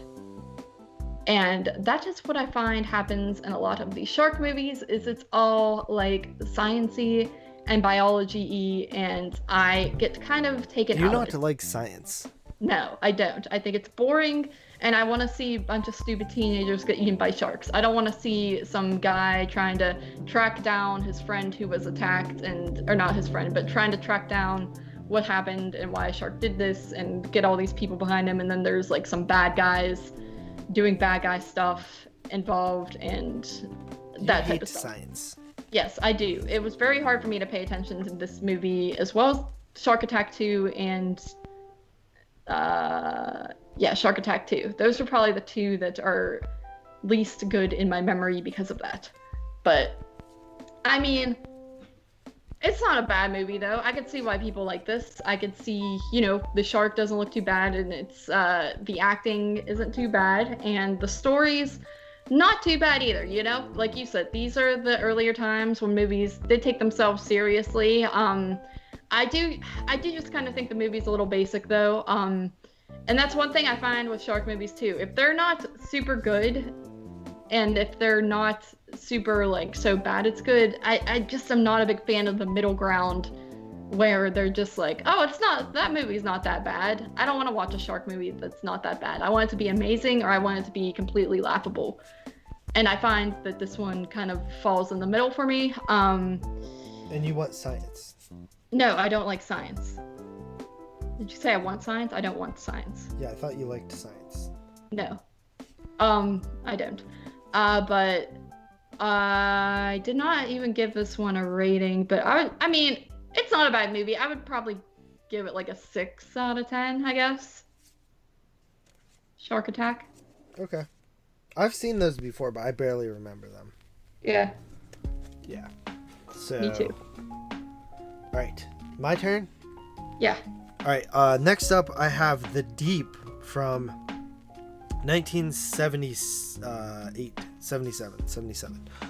So 2 years after Jaws, Peter Benchley wrote The Deep in 1976. So 1 year after Jaws was out. Right. And before the novel even came out, studios were auctioning the rights to it because they figured it would be another hit. So this film is super misleading. Like, the poster reminds you of something like Jaws, and it says, "Is anything worth the terror of the deep?" And it also, you know, says from Jaws creator on some of the posters, and it actually stars Robert Shaw as well as Nick Nolte, and it's super misleading. It's like an adventure film. There are sharks in it, but they don't actually kill anybody. They just mess with the airlines of the hoses of the scuba divers. So yeah, I watched this on VHS, so you know, the quality was not the best, but I'll say this: it follows a group, I think a husband and wife or a couple, who are vacationing, and they're doing some like deep sea diving things, and they find a medallion, and other stuff in some shipwreck, and they look at the treasure, and they go to a treasure hunter, played by Robert Shaw, I believe. They find out that there's also morphine in the Goliath ship from World War II, and then there's these bad guys, drug dealer guys, who want the morphine, and for some reason they don't just follow them and get it, but they capture the chick, and it's like it was really boring to me. But there's a lot of the time of the film is spent underwater, and that's like the best stuff for me. The drama with like the morphine and the drug dealer people, bad guys, and all that were just blah to me. Robert Shaw's good in the film. I think you said that he probably died fairly recently after this movie. I believe he died in 1978. And you said this is from 77, so... Yeah. Okay, so right after this then. And yeah, it's like 2 hours long, which sucks. It did super good at the box office. It made $100 million. It's very beautiful. A lot of the movie takes place underground. Oh, actually, you know what's funny? Luis Gossett Jr. is in this movie, and he played Calvin in Jaws 3. Which one's Calvin? I don't know. I just read it online. Okay. So yeah, what makes me mad is I looked up like best shark movies because I wanted to watch some of the good ones too, instead of just the bad sci-fi ones. And Watch Mojo had this in like the top 5 of their shark movies. So I was like, and I had it on VHS, so I was like, okay, let me give this a shot. And I was so mad that I started like not even like focusing on it 100% because I was like, okay, like this is just not something I want. It's like not what I'm into too. It's like too, you know, it's not the type of movie that I like. Yeah. So I was kind of like half in, half out towards the like final act of it, or actually towards the second act of it. I kind of got back into it in the final act, but like the middle part where it's like a lot of bull crap, I kind of was out of it a little bit. But yeah, I gave it like a 6.5 out of 10. It's a decentish movie, but not a killer shark movie. Right. Speaking of movies that you only half watched, Shark Attack 2, 2000. I am not going to lie, I don't remember a single thing that happened in this movie. Really? So, yes, I literally cannot remember what happened. Yes, it was sciencey. Basically, it's about the same sharks from part 1 are back again, and they're attacking in a different area. And that is the movie.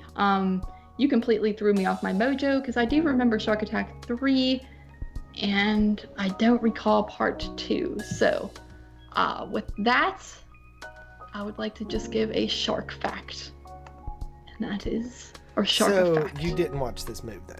I guess I didn't watch the move as a shark fact. I didn't really pay. You were on the phone with me during this move, and I just didn't feel like pausing it. Oh, okay. And I'm so me ashamed. as per usual. And I feel so sad and dumb. Okay, next shark effect then. Alright, shark effects. I feel like such a failure. You know, I hate myself. Jeez. What? It's not that big a deal. It's just Shark Week. It's just our biggest episode. It's just, milestone number 30. Well, I ruined Shark Week. Hold on, let me get my facts in line. Okay. If you are to flip a shark over, they go into a trance-like state known as tonic immobility. I heard that. I thought that was like urban myth though. No, it's real. Shark effects. It's shark effects, not shark myths. So. Yeah. Yes. All right. Moving on for me is what's that? What'd you say? I said moving on for me. Yeah, and I didn't say anything. Oh, okay. Moving on for me, I have Deep Blue Sea. Or actually, you know what? I'll wait until you do Deep Blue Sea 1. So moving on for me, we have Deep Blood, 1990. So this is a movie. It's funny because I watched it on. I was trying to find 90s shark movies because I wanted to hit like all the different eras, and this one I couldn't find on Tubi or anything, but it was on YouTube, and I started watching it, and it was basically about a kid who like returns home from college or something. And there's a shark attack, and it kills like his friend or something, and then they basically try to stop it. But at the beginning of the movie, there's like this Indian like ceremony thing or something. So it's kind of hinted at that it has something to do with that. It's kind of a bad movie in a way, but I actually enjoyed it because it was refreshing to see like just a non-sci-fi channel era shark movie, you know what I mean, where it's like not like CGI, it's like actual like just a movie, you know what I mean? Like there's no CGI in it because it was 1990, and there's not really a lot of shark in it too. I will say this, I watched a version that was it looked to be transferred from a toaster. So it looked really bad, and then I looked up a review of it, and Mr. Parka, Dave, had a review of it from like years ago where he put clips of the movie in the review, and I'm like, dude, it looks like H freaking D. Like it sucked so bad. I was like, man, I wish I would have had that version, because this version that I watched was like you couldn't see any shark, like it was just blur. Like there was actually a part where the characters like, that wasn't because it does the whole Jaws thing where the town like goes after the shark, and then they catch a shark, and the dude's like, that wasn't the shark, you know what I mean? Yes. And he's like, the one that killed Johnny had a black dorsal fin, and I was like, when he said that, I was like, did it? I was like, I don't know, it was just a blur to me. And I was like wondering, like, did they actually like have a black dorsal fin, or are they just like saying that for the movie and you never actually see it? But in Dave's footage, I was like, yep, it sure as hell did have a black dorsal fin. Yeah, but I didn't see it because it was completely muffled and just potato quality. So that was a little bit rough, but the worst thing about this movie is the end is just bad. Like it's just so anticlimactic. It just follows like these people planting bombs and stuff. It's stupid. But yeah, it's besides that, it's not too bad. I think if I had a better quality of it, I would like it more. It actually is an uncredited directing job from Joe D'Amato. I think he co-directed the film, which I didn't know until I watched Dave's review. So yeah, that is Deep Blood from 1990. Cool. All right. So back to what I was saying, Shark Attack 3, Megalodon, 2002, before we were rudely interrupted. This movie is basically, it's part 3, and it's about these people. They find this giant tooth that washes up on shore, shark tooth, and like I said, it's pretty huge, and they are thinking like, what can this be?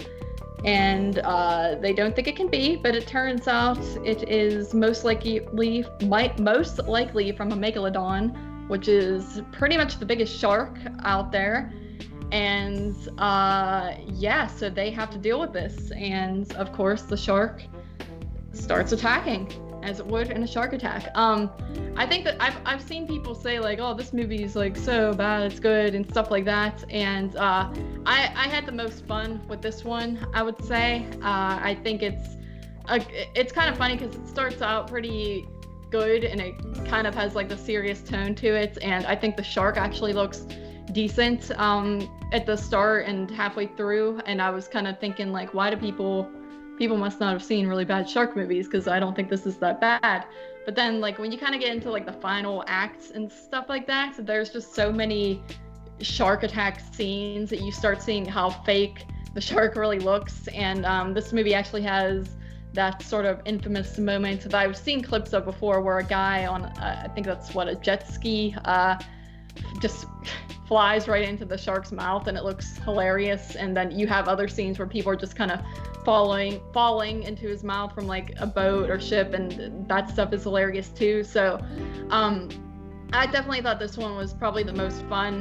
This is one out of the shark attack movies that I would not mind revisiting, because it does become very so bad it's good territory, especially in the final act of it.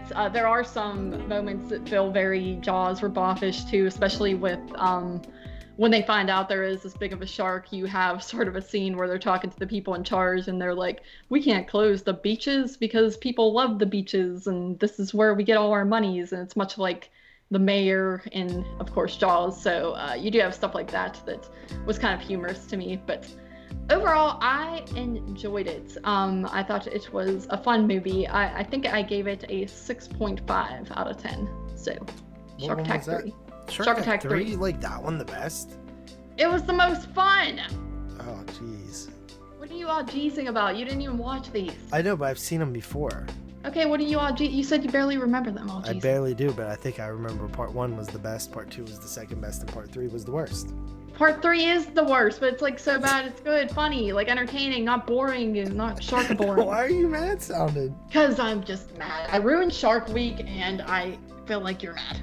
Alright, next up here, I don't know why you haven't done Deep Blue Sea yet, but we'll continue on. Because I didn't watch it. You told me to review all the Shark Attack movies. Real quick. What?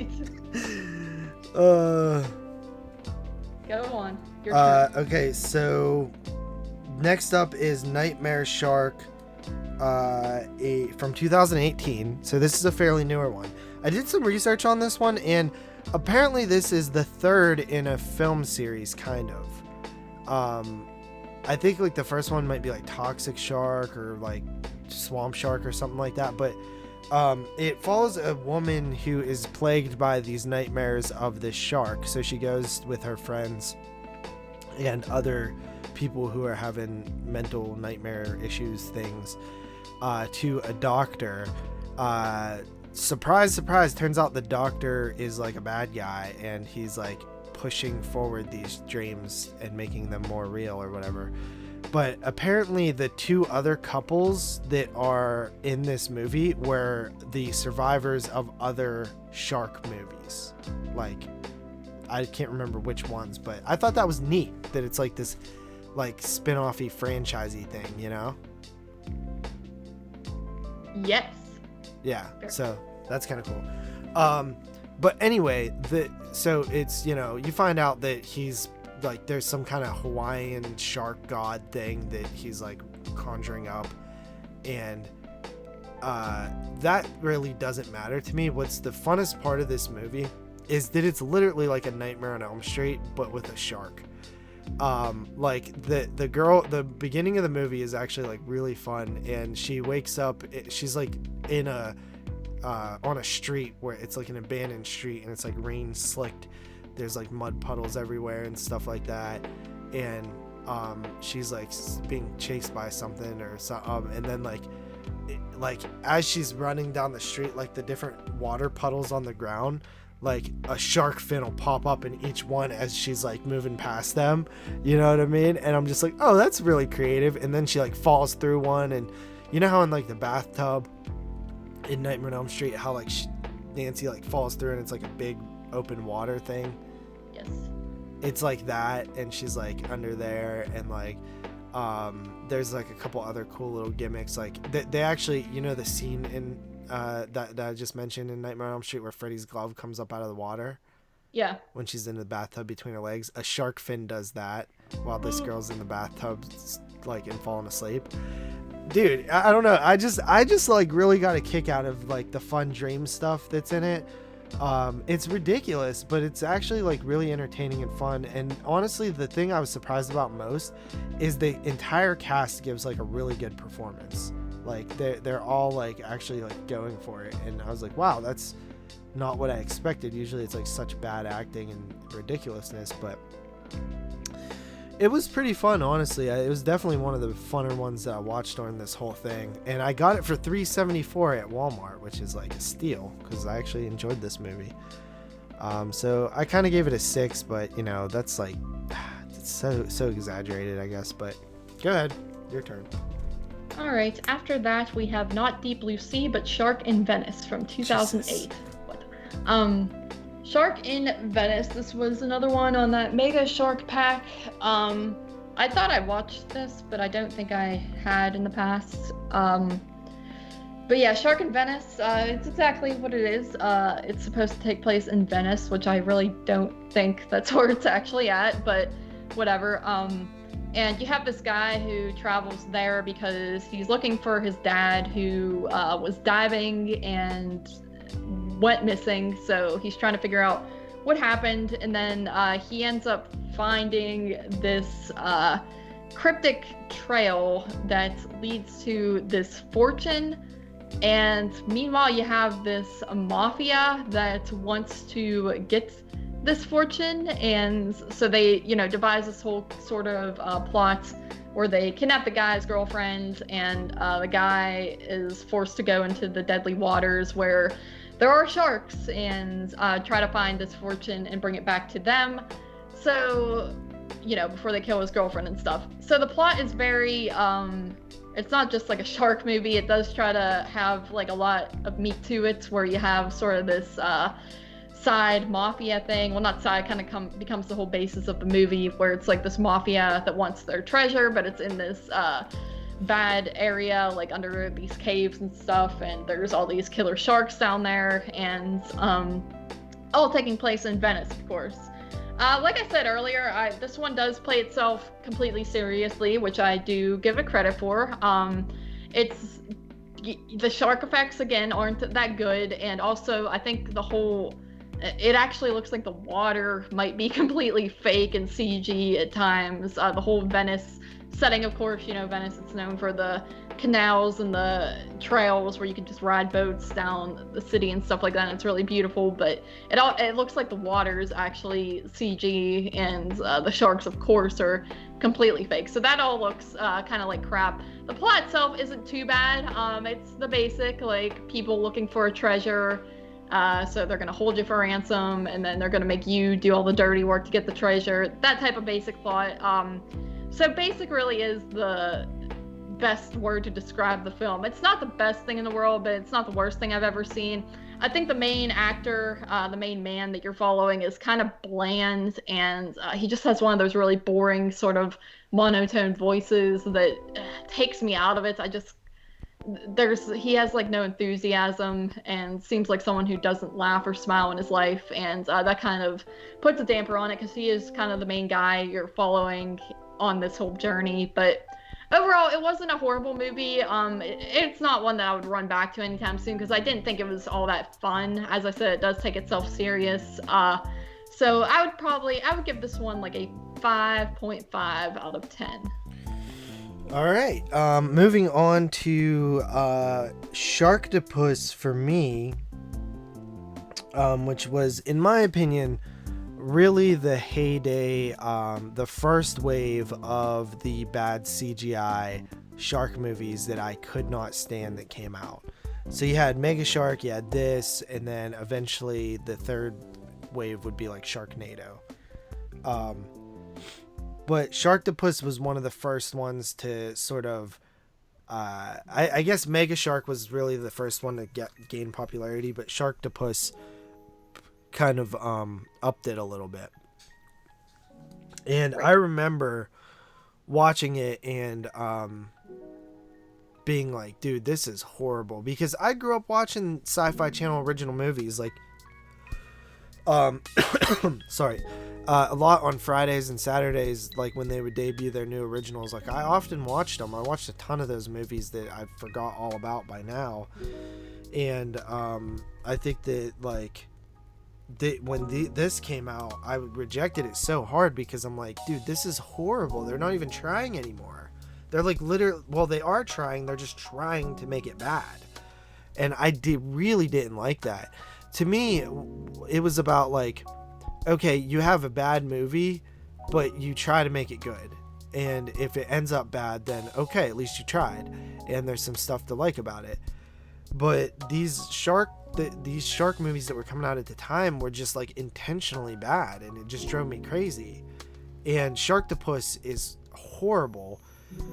First of all, this has the worst CGI out of any of the movies that I watched this entire time. Really? Yes.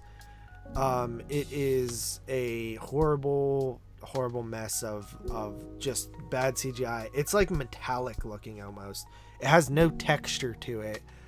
I will say that the Sharktopus in general is kind of cool, because it's, you know, part shark, part octopus, and it uses tentacles to grab people and bring them into its mouth and stab people and stuff like that. It's kind of cool. The acting is the worst out of any of the movies that I watched. It's horrible. It's cringy. It's a train wreck of badness. It follows a girl and her dad who created a bio weapon for the government called S11, which is this Sharktopus thing. It escapes. They use a remote control to control it. They try to stop it. It doesn't work. So they have to stop it the old-fashioned way by, like, blowing it up or something. It sucks. It's the worst movie that I watched. 2 out of 10. Well, that sounds horrible, buddy. For me, after that, I watched a little movie from 1999 called Deep Blue Sea.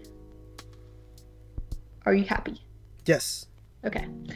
So Deep Blue Sea, 1999. I'd never seen this one before. You know, I'd seen it around a lot, and always was kind of a little bit curious on it, but then I always thought that just looks like it's probably another Jaws ripoff, which it's nothing like Jaws at all, but that's kind of what I thought all the time. And I actually recently just coincidentally picked this up on VHS at a thrift store, so I did own it. VHS didn't look too bad, honestly, but the movie itself, this, of course, is about a group of scientists who are, they're in this, like, underwater facility studying certain sharks, and I believe they're trying to study their brains and the way Alzheimer's works, and you know, their studies are supposed to essentially be able to parallel with humans and hopefully help them find a cure or treatment better for Alzheimer's. So they're studying these sharks in this facility, and one of the sharks, I guess, escapes, and at the beginning he ends up killing all these people. So, you know, they end up into some trouble, and stuff kind of goes awry. And basically their facility, one thing leads to another, and their whole place ends up flooded with water, and they are trying to get out safely, escape, because of course they are underwater, so it's not the most easy thing to do. So they're trying to get out of there, and they're also trying to avoid these sharks who you find out were, in a way, genetically mutated or engineered, whatever you want to call it, to be smarter, basically. Like their brain size has been duplicated, so they have that issue to deal with as well. So yeah, I thought this movie was pretty fun. It does have the biologist and scientist stuff I don't like kind of going for it. Definitely a full-on science movie, but it is, you kind of told me it is interesting, and it is more interesting than just basic bland bull crap science stuff. I do think it's interesting that they're dealing with Alzheimer's, and that's kind of why they were there in the first place. You know, you even get some like heartfelt moments where the girl's trying to explain what they're doing and why they're doing it, and I thought that was cool. I like the opening of the movie with like the attack. It's a fun time. The film itself, when it gets kind of down into it, it reminds me of one of those isolated types of movies like you would get with Leviathan or even Alien or Below, that type of thing, where you have just everyone trying to get out of an area and escape a predator of sorts. So those aren't always my favorite types of movies, but I thought it worked. You of course have good characters in this. You have LL Cool J, Samuel L. Jackson, and Thomas Jane is actually the main guy, which I knew going into it, and then it wasn't until the end that I remembered that was him, because to me, for some reason, he always kind of looks different in his movies, and he's a good actor, so he's kind of dynamic. But overall, I thought it was a pretty good movie. It's one that I would like to definitely rewatch and take in a little bit more in the future. I don't think the sharks look fantastic by any means, but obviously they're not atrocious or anything like that either. They're kind of in the middle types of sharks, but I like the movie. I thought it was pretty enjoyable. What do you think of Deep Blue Sea? Deep Blue Sea, I love Deep Blue Sea. It's a lot of fun. It's actually a really solid movie. Like, I used to think it was stupid when I was a kid. Yeah. But as I got older and watching it, I'm like, this is actually like better than I gave it credit for. Like, the set pieces are cool. There's like some good scenes where they're like, I remember that scene where they're like in that like silo thing and like the water's rising, and I think there's like they're climbing up a ladder or something to get out. Yeah. I think LL Cool J is really fun with like the bird and stuff like that. Oh yeah. Yeah. But yeah, no, it was pretty good, and I really like how Who Lives, like I didn't expect it. You know, I expected something different. Yes. Okay. Moving on to I watched Deep Blue Sea 2 this time, and I got a lot of crap for liking this one. I think it was partially because, one, I mean, I've watched like a lot of bad stuff, and then two, I expected it to be like absolute dog crap, because it just looked bad when they announced it. I was like, this movie looked like, I have a feeling this is gonna be horrible. I just expected it to be atrocious, and it is pretty bad, but at the same time, I thought it was enjoyable. It's basically very similar to the first Deep Blue Sea. There's this girl that's brought in. She's a what do they call it? She like was a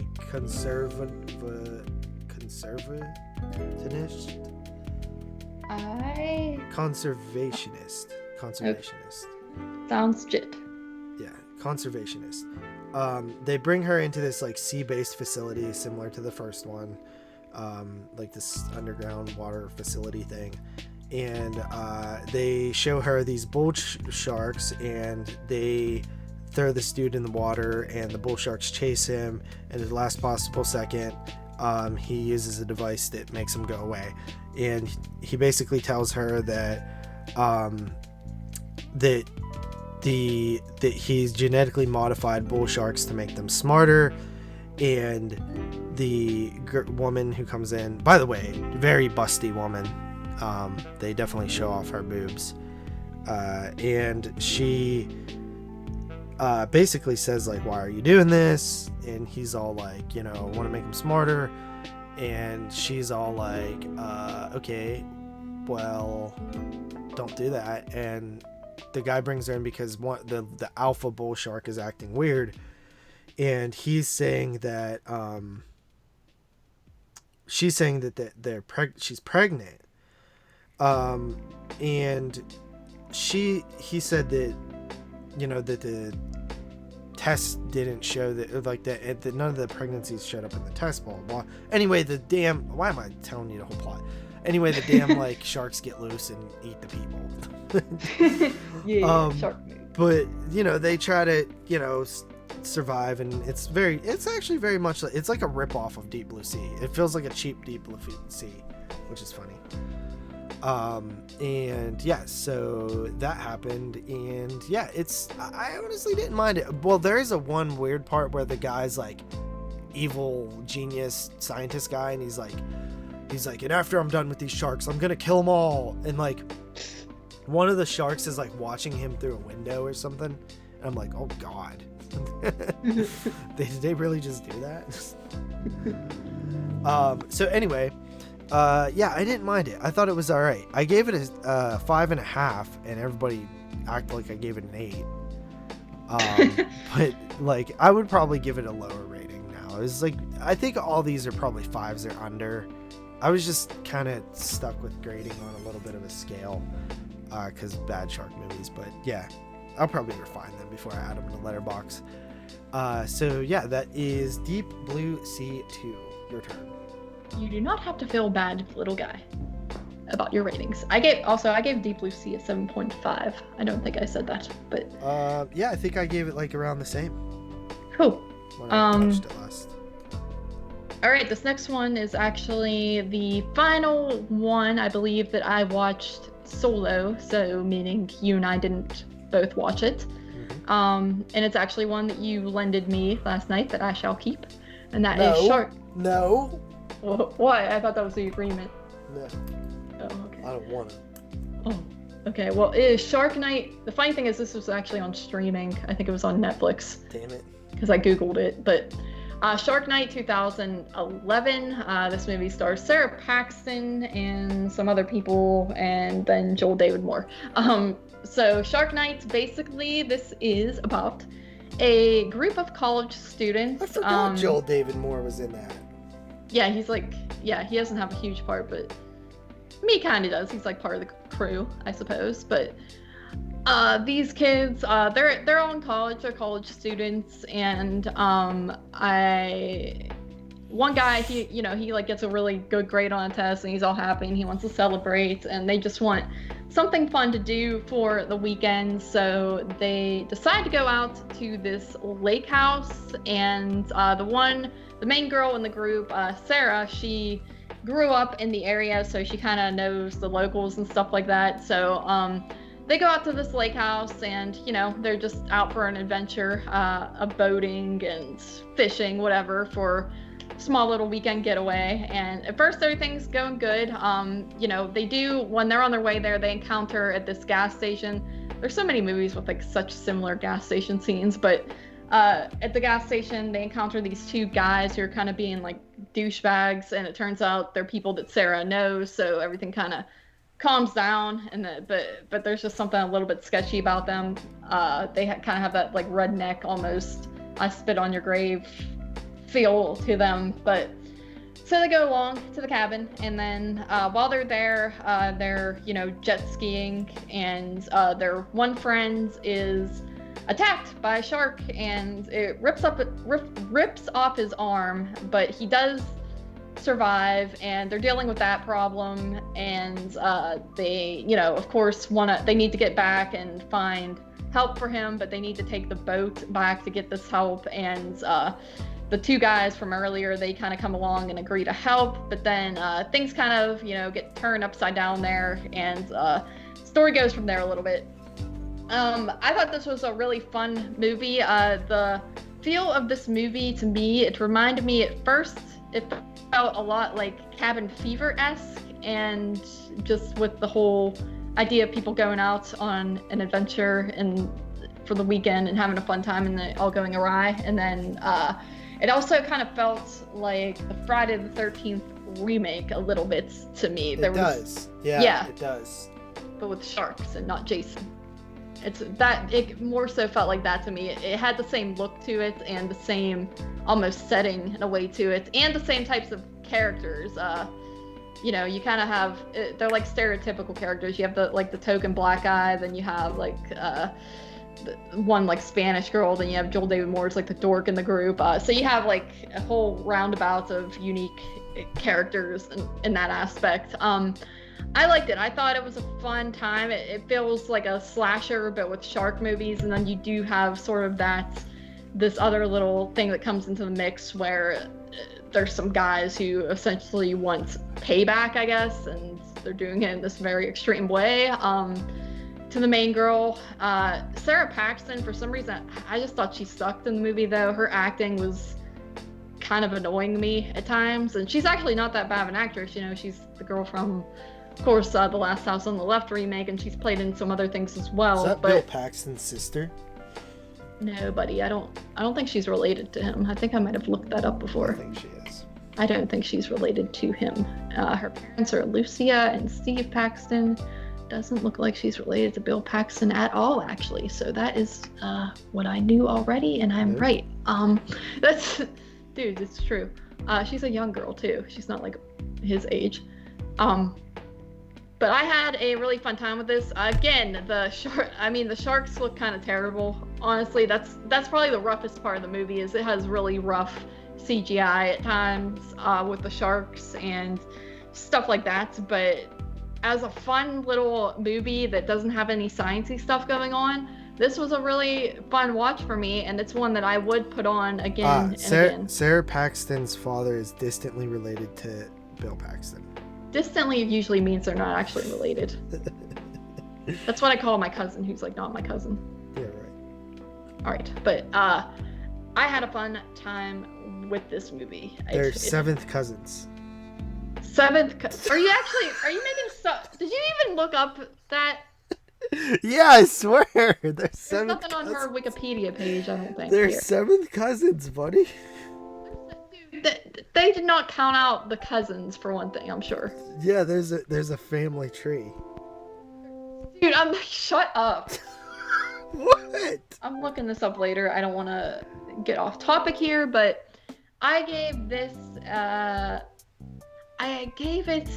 I was going back and forth on a 7 and a 7.5 because some of it was a little silly, but I think I'm going to give it a 7.5 because I did have a good time with it. So, Shark Night, yes. Yeah, but why do you not believe me about... Hold on.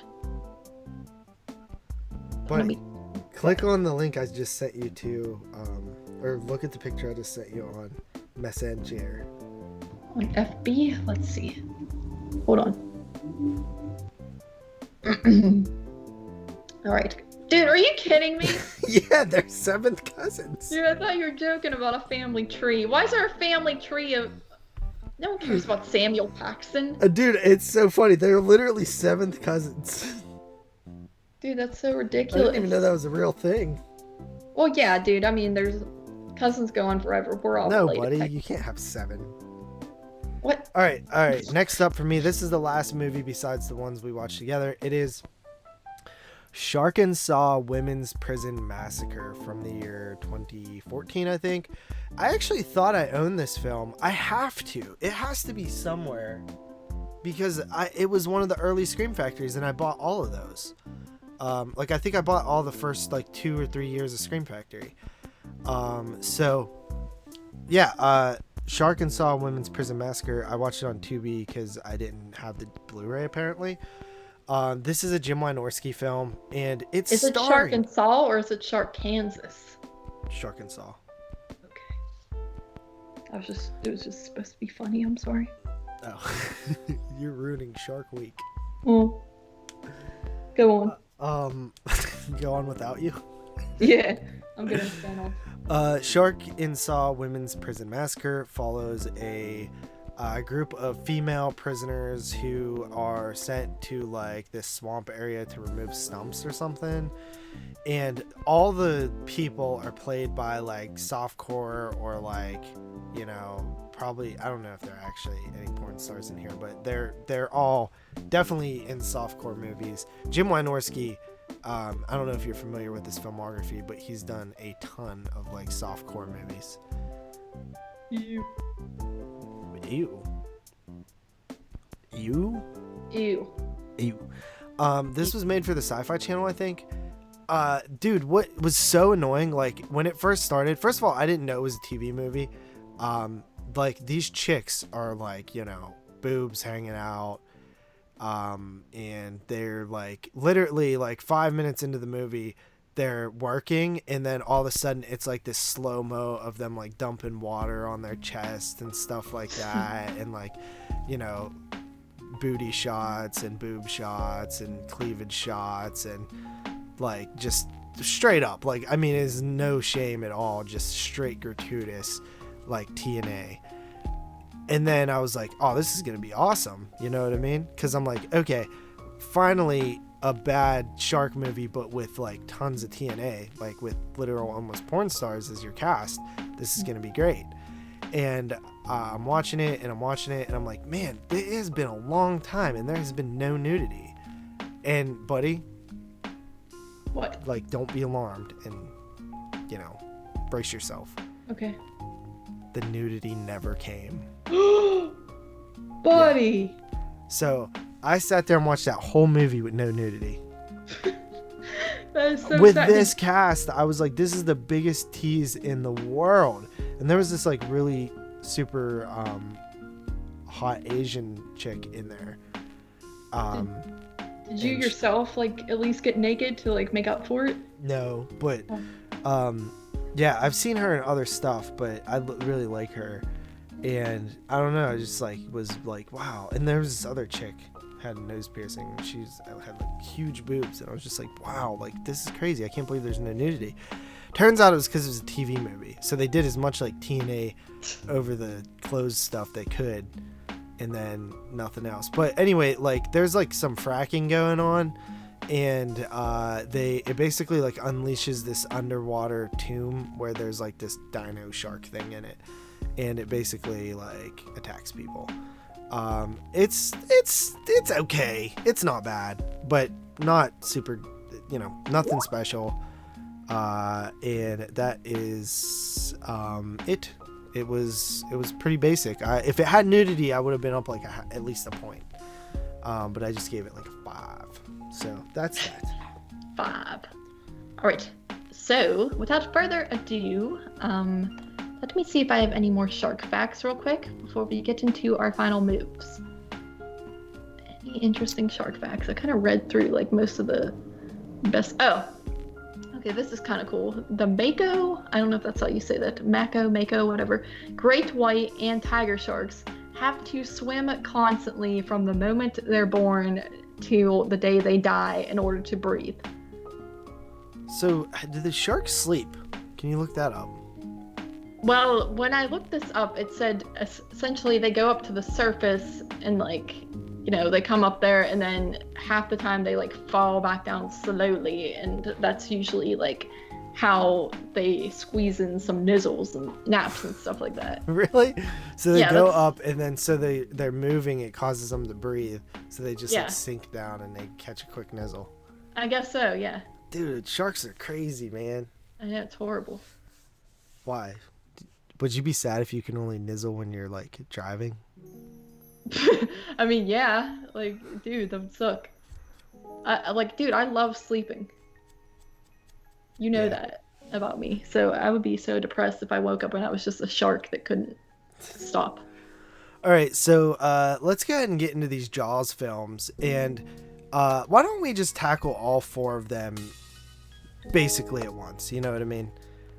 So we watched Jaws. You watched Jaws 1, 2, 3, 4. I just watched Jaws 2, 3, 4 because I just watched 1 like a month ago. Right. So Jaws 1, obviously it's a classic. We've seen it a bunch of times. We've seen it in the theater 3 times. Yeah. 2 or 3. You've seen it 3. I think I've seen it 2. Yeah, I believe so. Yes. I had to work one night. But actually, I pretty much only seen it once because I slept through like all of Jaws once. Yeah, and you kept denying that you did, and now I think you realize that it happened. Anyway, so yeah, Jaws, man. I mean, it's a classic, right? It is, yes. And it is one that I never realized how much I really like it until the recent years and the recent times of seeing it in the theater. That's really opened my eyes to how much I liked it. Because as a kid, it would be on TV, and I didn't mind it. I thought it was a good movie. I would watch it, but it wasn't one that I would want to watch over and over again. But it's like slowly crept its way up into one of my favorites of all time, I think. Oh yeah, me too, definitely. This was when I was a kid, they used to play Jaws 1 through 4 all the time on like TNT and all kind of other stations. Mm. And my pap would watch them all the time. Like it would be like, it always felt like it was a Sunday or something. Like 1 p.m. on a Sunday, he's watching Jaws, and then like 5 hours later, he's watching Jaws 3. You know what I mean? And like just all day on the TV. And I would always like catch glimpses of the shark and stuff like that, but I was never really interested in Jaws, any of them. And it wasn't until my teens, maybe late teens, where I picked it up on DVD for $5 at Walmart, where I really sat down and gave it my full attention, and I was like, wow, that was freaking really good.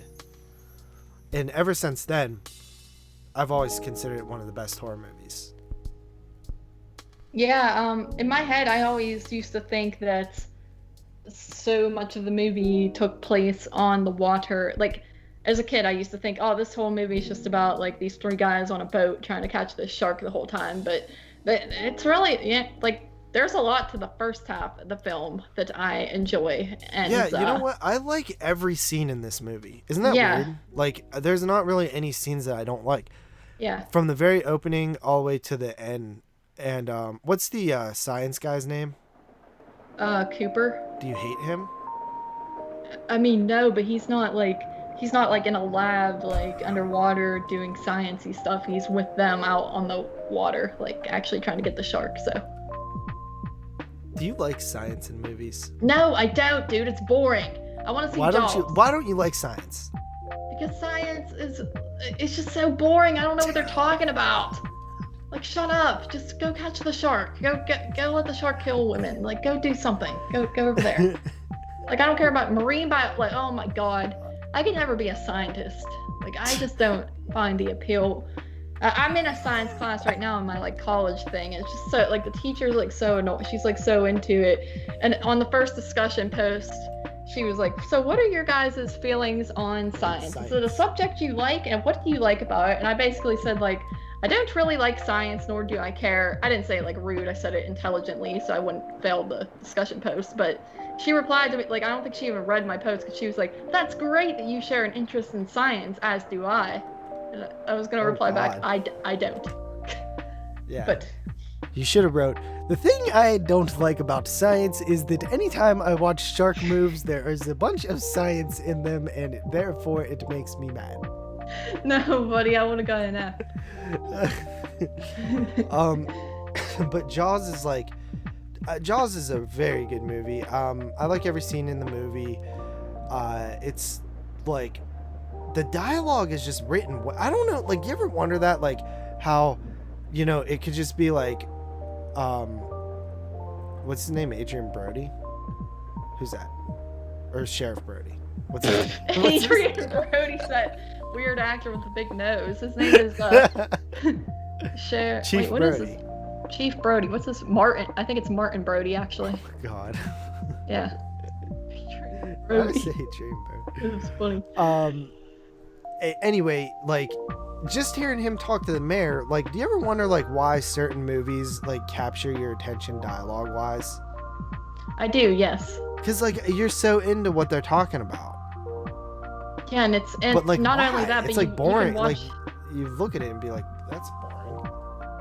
you can watch it over and over again, too, and still be intrigued. But then some movies, it's just like, ugh. Mm-hmm. Like that. So...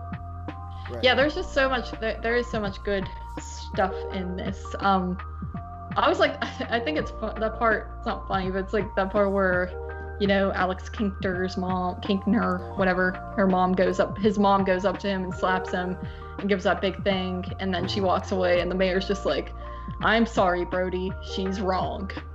I always found that like line just funny. It reminds me of just a boyfriend trying to comfort his girlfriend who's clearly in the wrong, but like they're just like, no, they're wrong.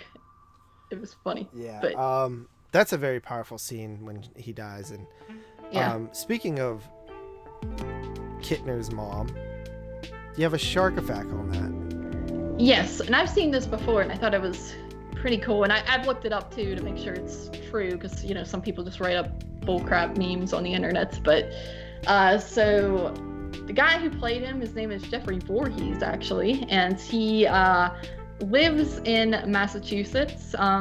I even found like a little interview with him that I was kind of skimming through, and he lives in Massachusetts. He moved to, you know, Martha's Vineyard at a young age, and they were shooting Jaws, and he was like got involved because he wanted to be an extra, and they ended up casting him. But anyway, so he owns some sandwich place, which I could not find the sandwich place online either, because I would like to go there if I ever visit that area.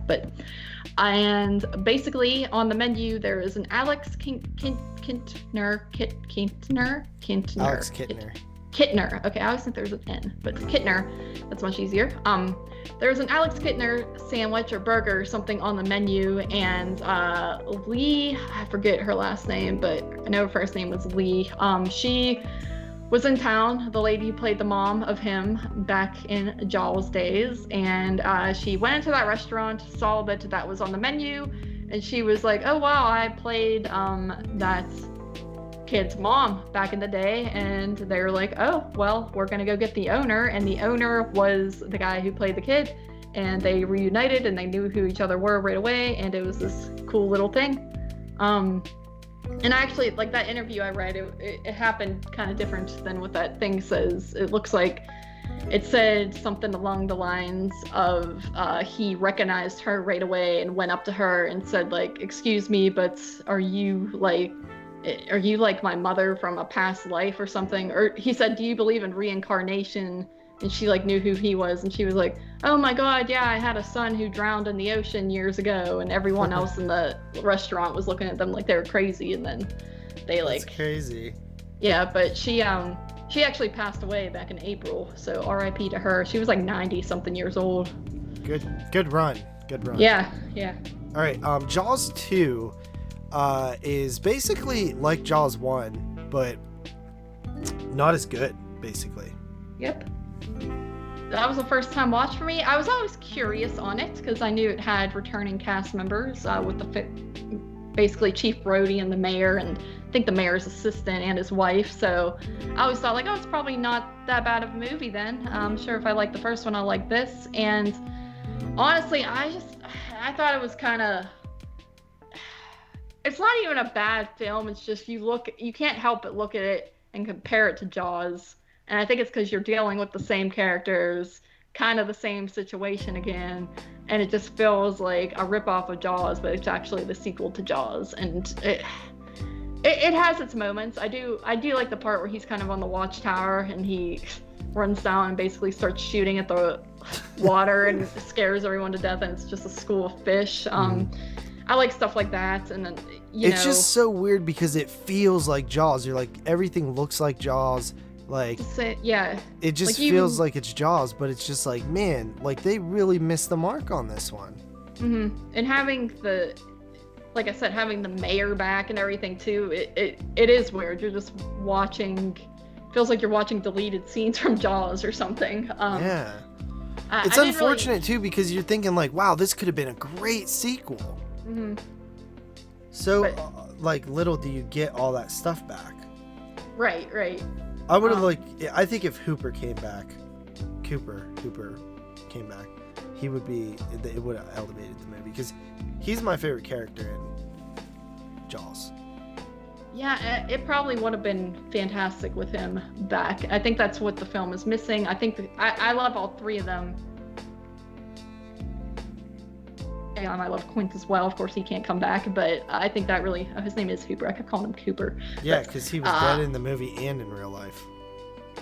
True. I always thought that was kind of set. Like I just confirmed, he did die in 1978, and I always think of how he never got to live to really see how classic this movie became. Right. like he died immediately. He died when it was still new, pretty much. But it's kind of interesting.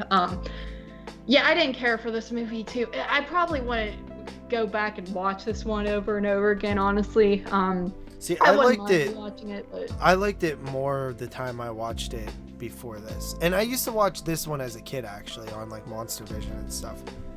And I used to like it back then because it felt like kind of like a slasher almost. In a way. Joe Bob always described this one as where the sharks start picking off the teenagers like it's a slasher film. But if there was more kills labeled throughout and it was more of like an exploitative slasher, I think I would have liked it more. But yeah, so that's Jaws 2. Kind of went down on it a lot. I think I gave it like a 7.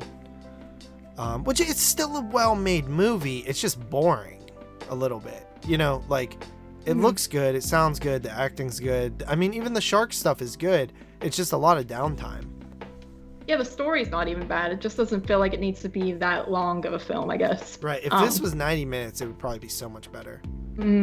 I gave it a 7 as well. Okay, into Jaws 3D. I would have liked Jaws 3D more had I actually seen it in 3D. I've always wanted to see this one in 3D. I think I actually like 3D. I think it's a lot of fun. I don't think that it should be in every movie like it happens to do, like, you know, every time it gets a resurgence, like everything's in 3D then. But I do like 3D. Right. Jaws 3D. I did not really care for this one too much. I didn't like the whole setting thing too much, but at the same time, I do kind of like the whole, you know, aquarium underwater tube stuff. How the glass breaks and the water starts coming in. That glass breaking is atrocious. It's like it is.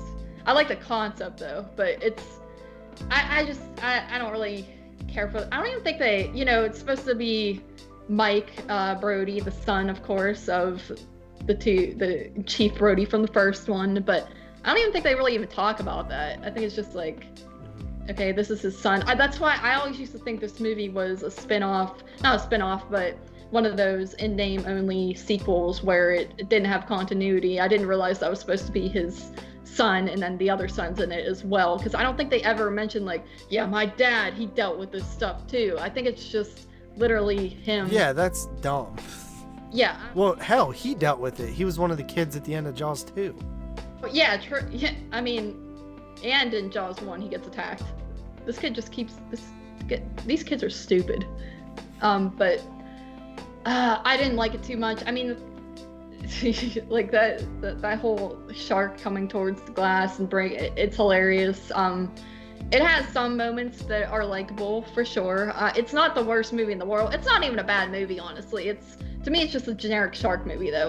There's nothing very special to it. I didn't really have a fun time with it. Some people say it's fun, and I always thought it was going to be fun, but I just didn't care for it too much at all. Yeah, no, it's. I like the SeaWorld concept. It just was poorly executed. Yeah. Because don't they like capture a shark and then it's the mama shark's like pissed? I think so. Yeah, I believe that's. Yeah, because the baby dies. Yeah. Oh yeah. There's a whole scene with that. Yes. Okay, let's move on to Jaws 4, The Revenge, the final one. Okay, so Jaws 4 basically opens up on Christmas time where one of the Brody sons are killed by a shark. Yes. And then the other Brody son, his daughter, and Mrs. Brody go to like Hawaii or the Caribbean or something. Somewhere, some pretty area. It's some like island. Yeah. Area, and the shark actually follows them from Amity all the way to to this island, and basically wreaks havoc. It's bad. It's just, I actually like this one more than maybe 2 and 3 in terms of like entertainment. 2 is definitely better. I didn't mind this one that much. I actually kind of agree with you, and I saw everyone roasting you on that, but I'm kind of in that same ballpark where if I had to pick which ones I would rather watch, it would be obviously part 1, then probably this one, then part 2, and then part 3. in that order. So it's a fun movie. I mean, it's a funny concept. It's almost like, Halloween, like Laurie Strode waiting for something to come, some guy to come kill her, but it's just this woman waiting for the shark to come kill her. It's funny. We finally find out what happened to Brody too. Right. He died. Yes. And it is so. Yes, it is so stupid.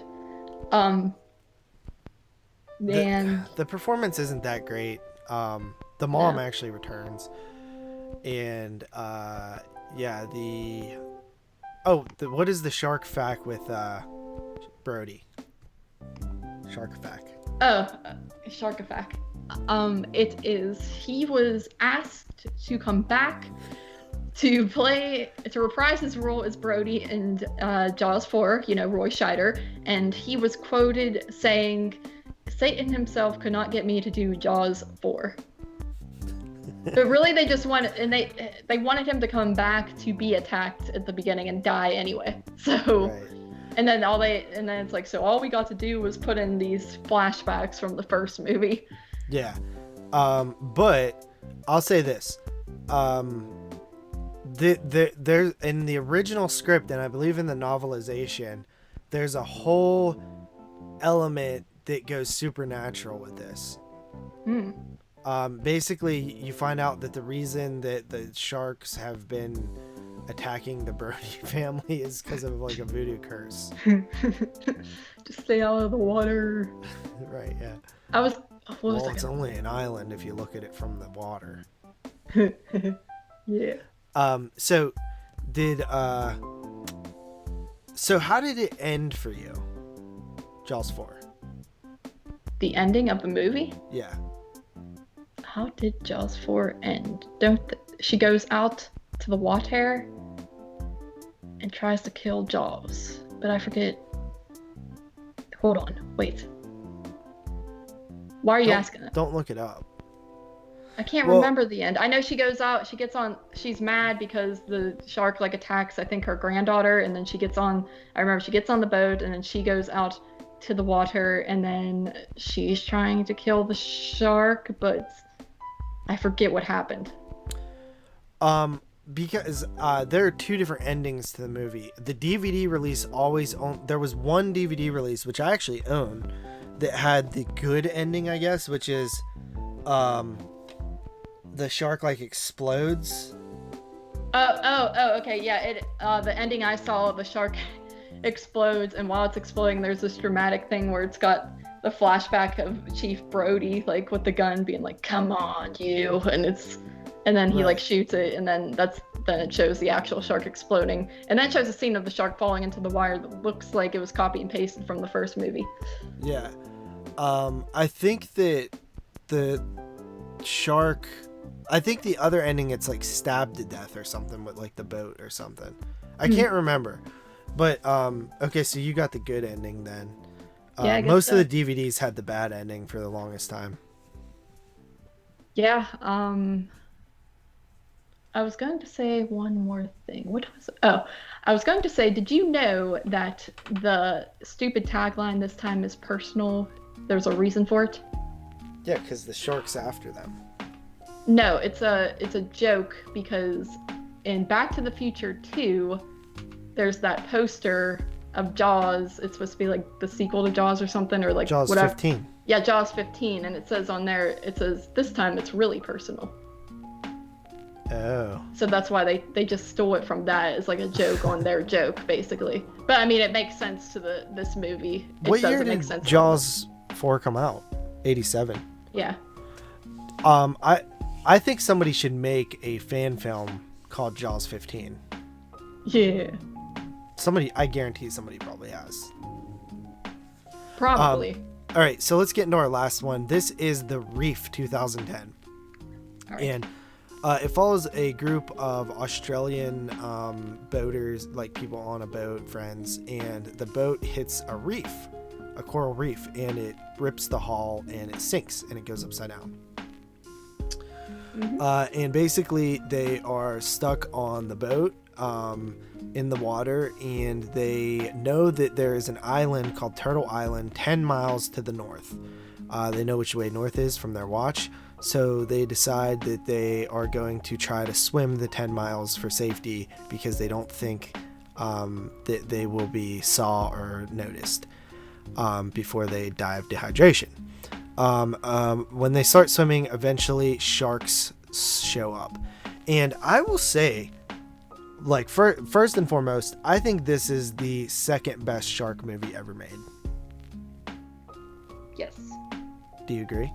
I do agree. I think it's it's great. I mean, it's completely serious, and it's actually scary in what it's doing. And it has that whole open water concept. Right. That I like, because that is terrifying to me, to be out in the water and be stranded and not know when, well, these guys, they think they know when they're going to see land again. So I thought the movie was very fantastic, and great performances from all the characters. Right. Right. I'm glad I watched it, because it was just what I needed. You know, it's not a goofy movie, and it's a smart plot. Like, the whole, they like pin it together well with that. Right. I will say this. Be like, okay, we're north, this is north, whatever, doing that map stuff.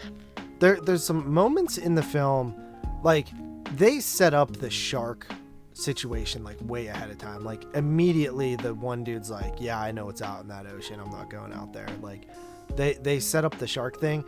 And I think that it definitely adds some suspense and like waiting for the sharks, but at the same time, on rewatch, I'm not sure how well it almost is like too in your face. That was really the only issue I had. But like, even like the scene where he jumps into the water to go back into the boat to grab some flotation devices, the upside down boat, it's like actually quite intense. It is, yes. Yeah. That stuff makes me uncomfortable, because I'm just afraid of dude drowning or something. And them just floating on those cut in half boogie boards like through the giant ocean. They do these shots where they put the camera like right on the water line to where you could just see like how it would look if you were really there, and it's like horrifying. Dude, it's so scary. Like it really does like make you like on edge the entire movie. And then I think like the acting is like super good in this movie. The performances are very well done. You have the woman like hyperventilating when they first see the shark, like you know, terrified, and it just works so well, you know. Yeah, and then when they first go to, like, I like the whole scene when they first go to leave, and then two of them are gonna stay behind, and it's that scary thing of, should we stay behind or should we not? And then the one girl decides to go, like, before it's too late with them, and then the one guy's just behind. It's a scary concept. Can't imagine how scared that guy might have been after like a couple hours went by. Yeah, like, because like you're like alone. I would never be alone. Like, if they all were, even if I wanted to stay, I would not stay alone. Me neither. Screw that. Yeah. But yeah, dude, it's a very intense movie. Of course, Don and Ellie gave it like a 1 star out of 5. Right. But yeah, this is a fantastic movie. I think it's like one of the best. It's like the second best shark movie ever to me. If you've never seen The Reef, definitely give it a watch. The director also made a movie called Blackwater, which is basically The Reef but with a crocodile in like a swamp. So yeah, that is Shark Week, buddy. I have to say, I give that movie a 9, by the way. 8.5 or 9. I gave it an 8.5. I feel like I could give it a 9 probably, because I don't see much wrong with it at all. Right. I have to say something real quick before it's too late. I was wrong. Jaws 4 came out before. I just misread the trivia, and Back to the Future was parodying Jaws 4. See, that's why I asked you what came out first. But wait a minute. Oh yeah, because Back to the Future 2 came out in what? Part 88? 1 came out in 85, and Part 2 came out in 89. And 89. Also, but it was called Jaws 19. Oh. Yes. Yeah, but it's set in 2015. Yeah. Yes, true. I just didn't want to have to delete my channel. I wanted to correct myself real quick. So I should have let it be too late. So you were No. bugged about it all night. oh, Okay, so that is Shark Week. I think sharks are fascinating. I can see why people are afraid of them. They've kind of become a joke in movies. The Meg was semi-serious, so I do appreciate the attempt, but I think we need a really serious shark movie, like one that's super straightforward. The Shallows was kind of like that. In hindsight, I think I like The Shallows more than I did when I first watched it and even second watched it, simply because it tried to be a real shark movie. yeah, The Shallows I have not ever gotten to rewatch, but I remember I liked it. I thought it was pretty good. And then I think one of the other best ones is 47 Meters Down. It's And amazing. I've only seen part 2 to that, but I did like part 2, so All right, well, you got to watch part 1 next year. all right, I shall. Because Next part year. 1 is probably, it's up there with, I would put it right there with The Reef. Really? Yeah, it's Dang, good. all right. I shall do that next year. All right. With that said, I think that's gonna be it. That's around 3 hours of shark talk for you guys. Next week we'll have Train to Busan 2, I believe. There's a slight chance that we push that back a week because there is possibilities that they're gonna open in the theater, that it's gonna be in the theater, but it won't be for 2 weeks. So if we get any word halfway through next week or something, then we'll push it and wait another week so we can check it out in the theater. But if not, we're going to do it on, just watching it on our laptop or whatever. So we'll see you guys then. Blind Spots will return next week. Don't forget that, Carly. I don't. All right. And we'll see you guys next time. Peace out. Sharks.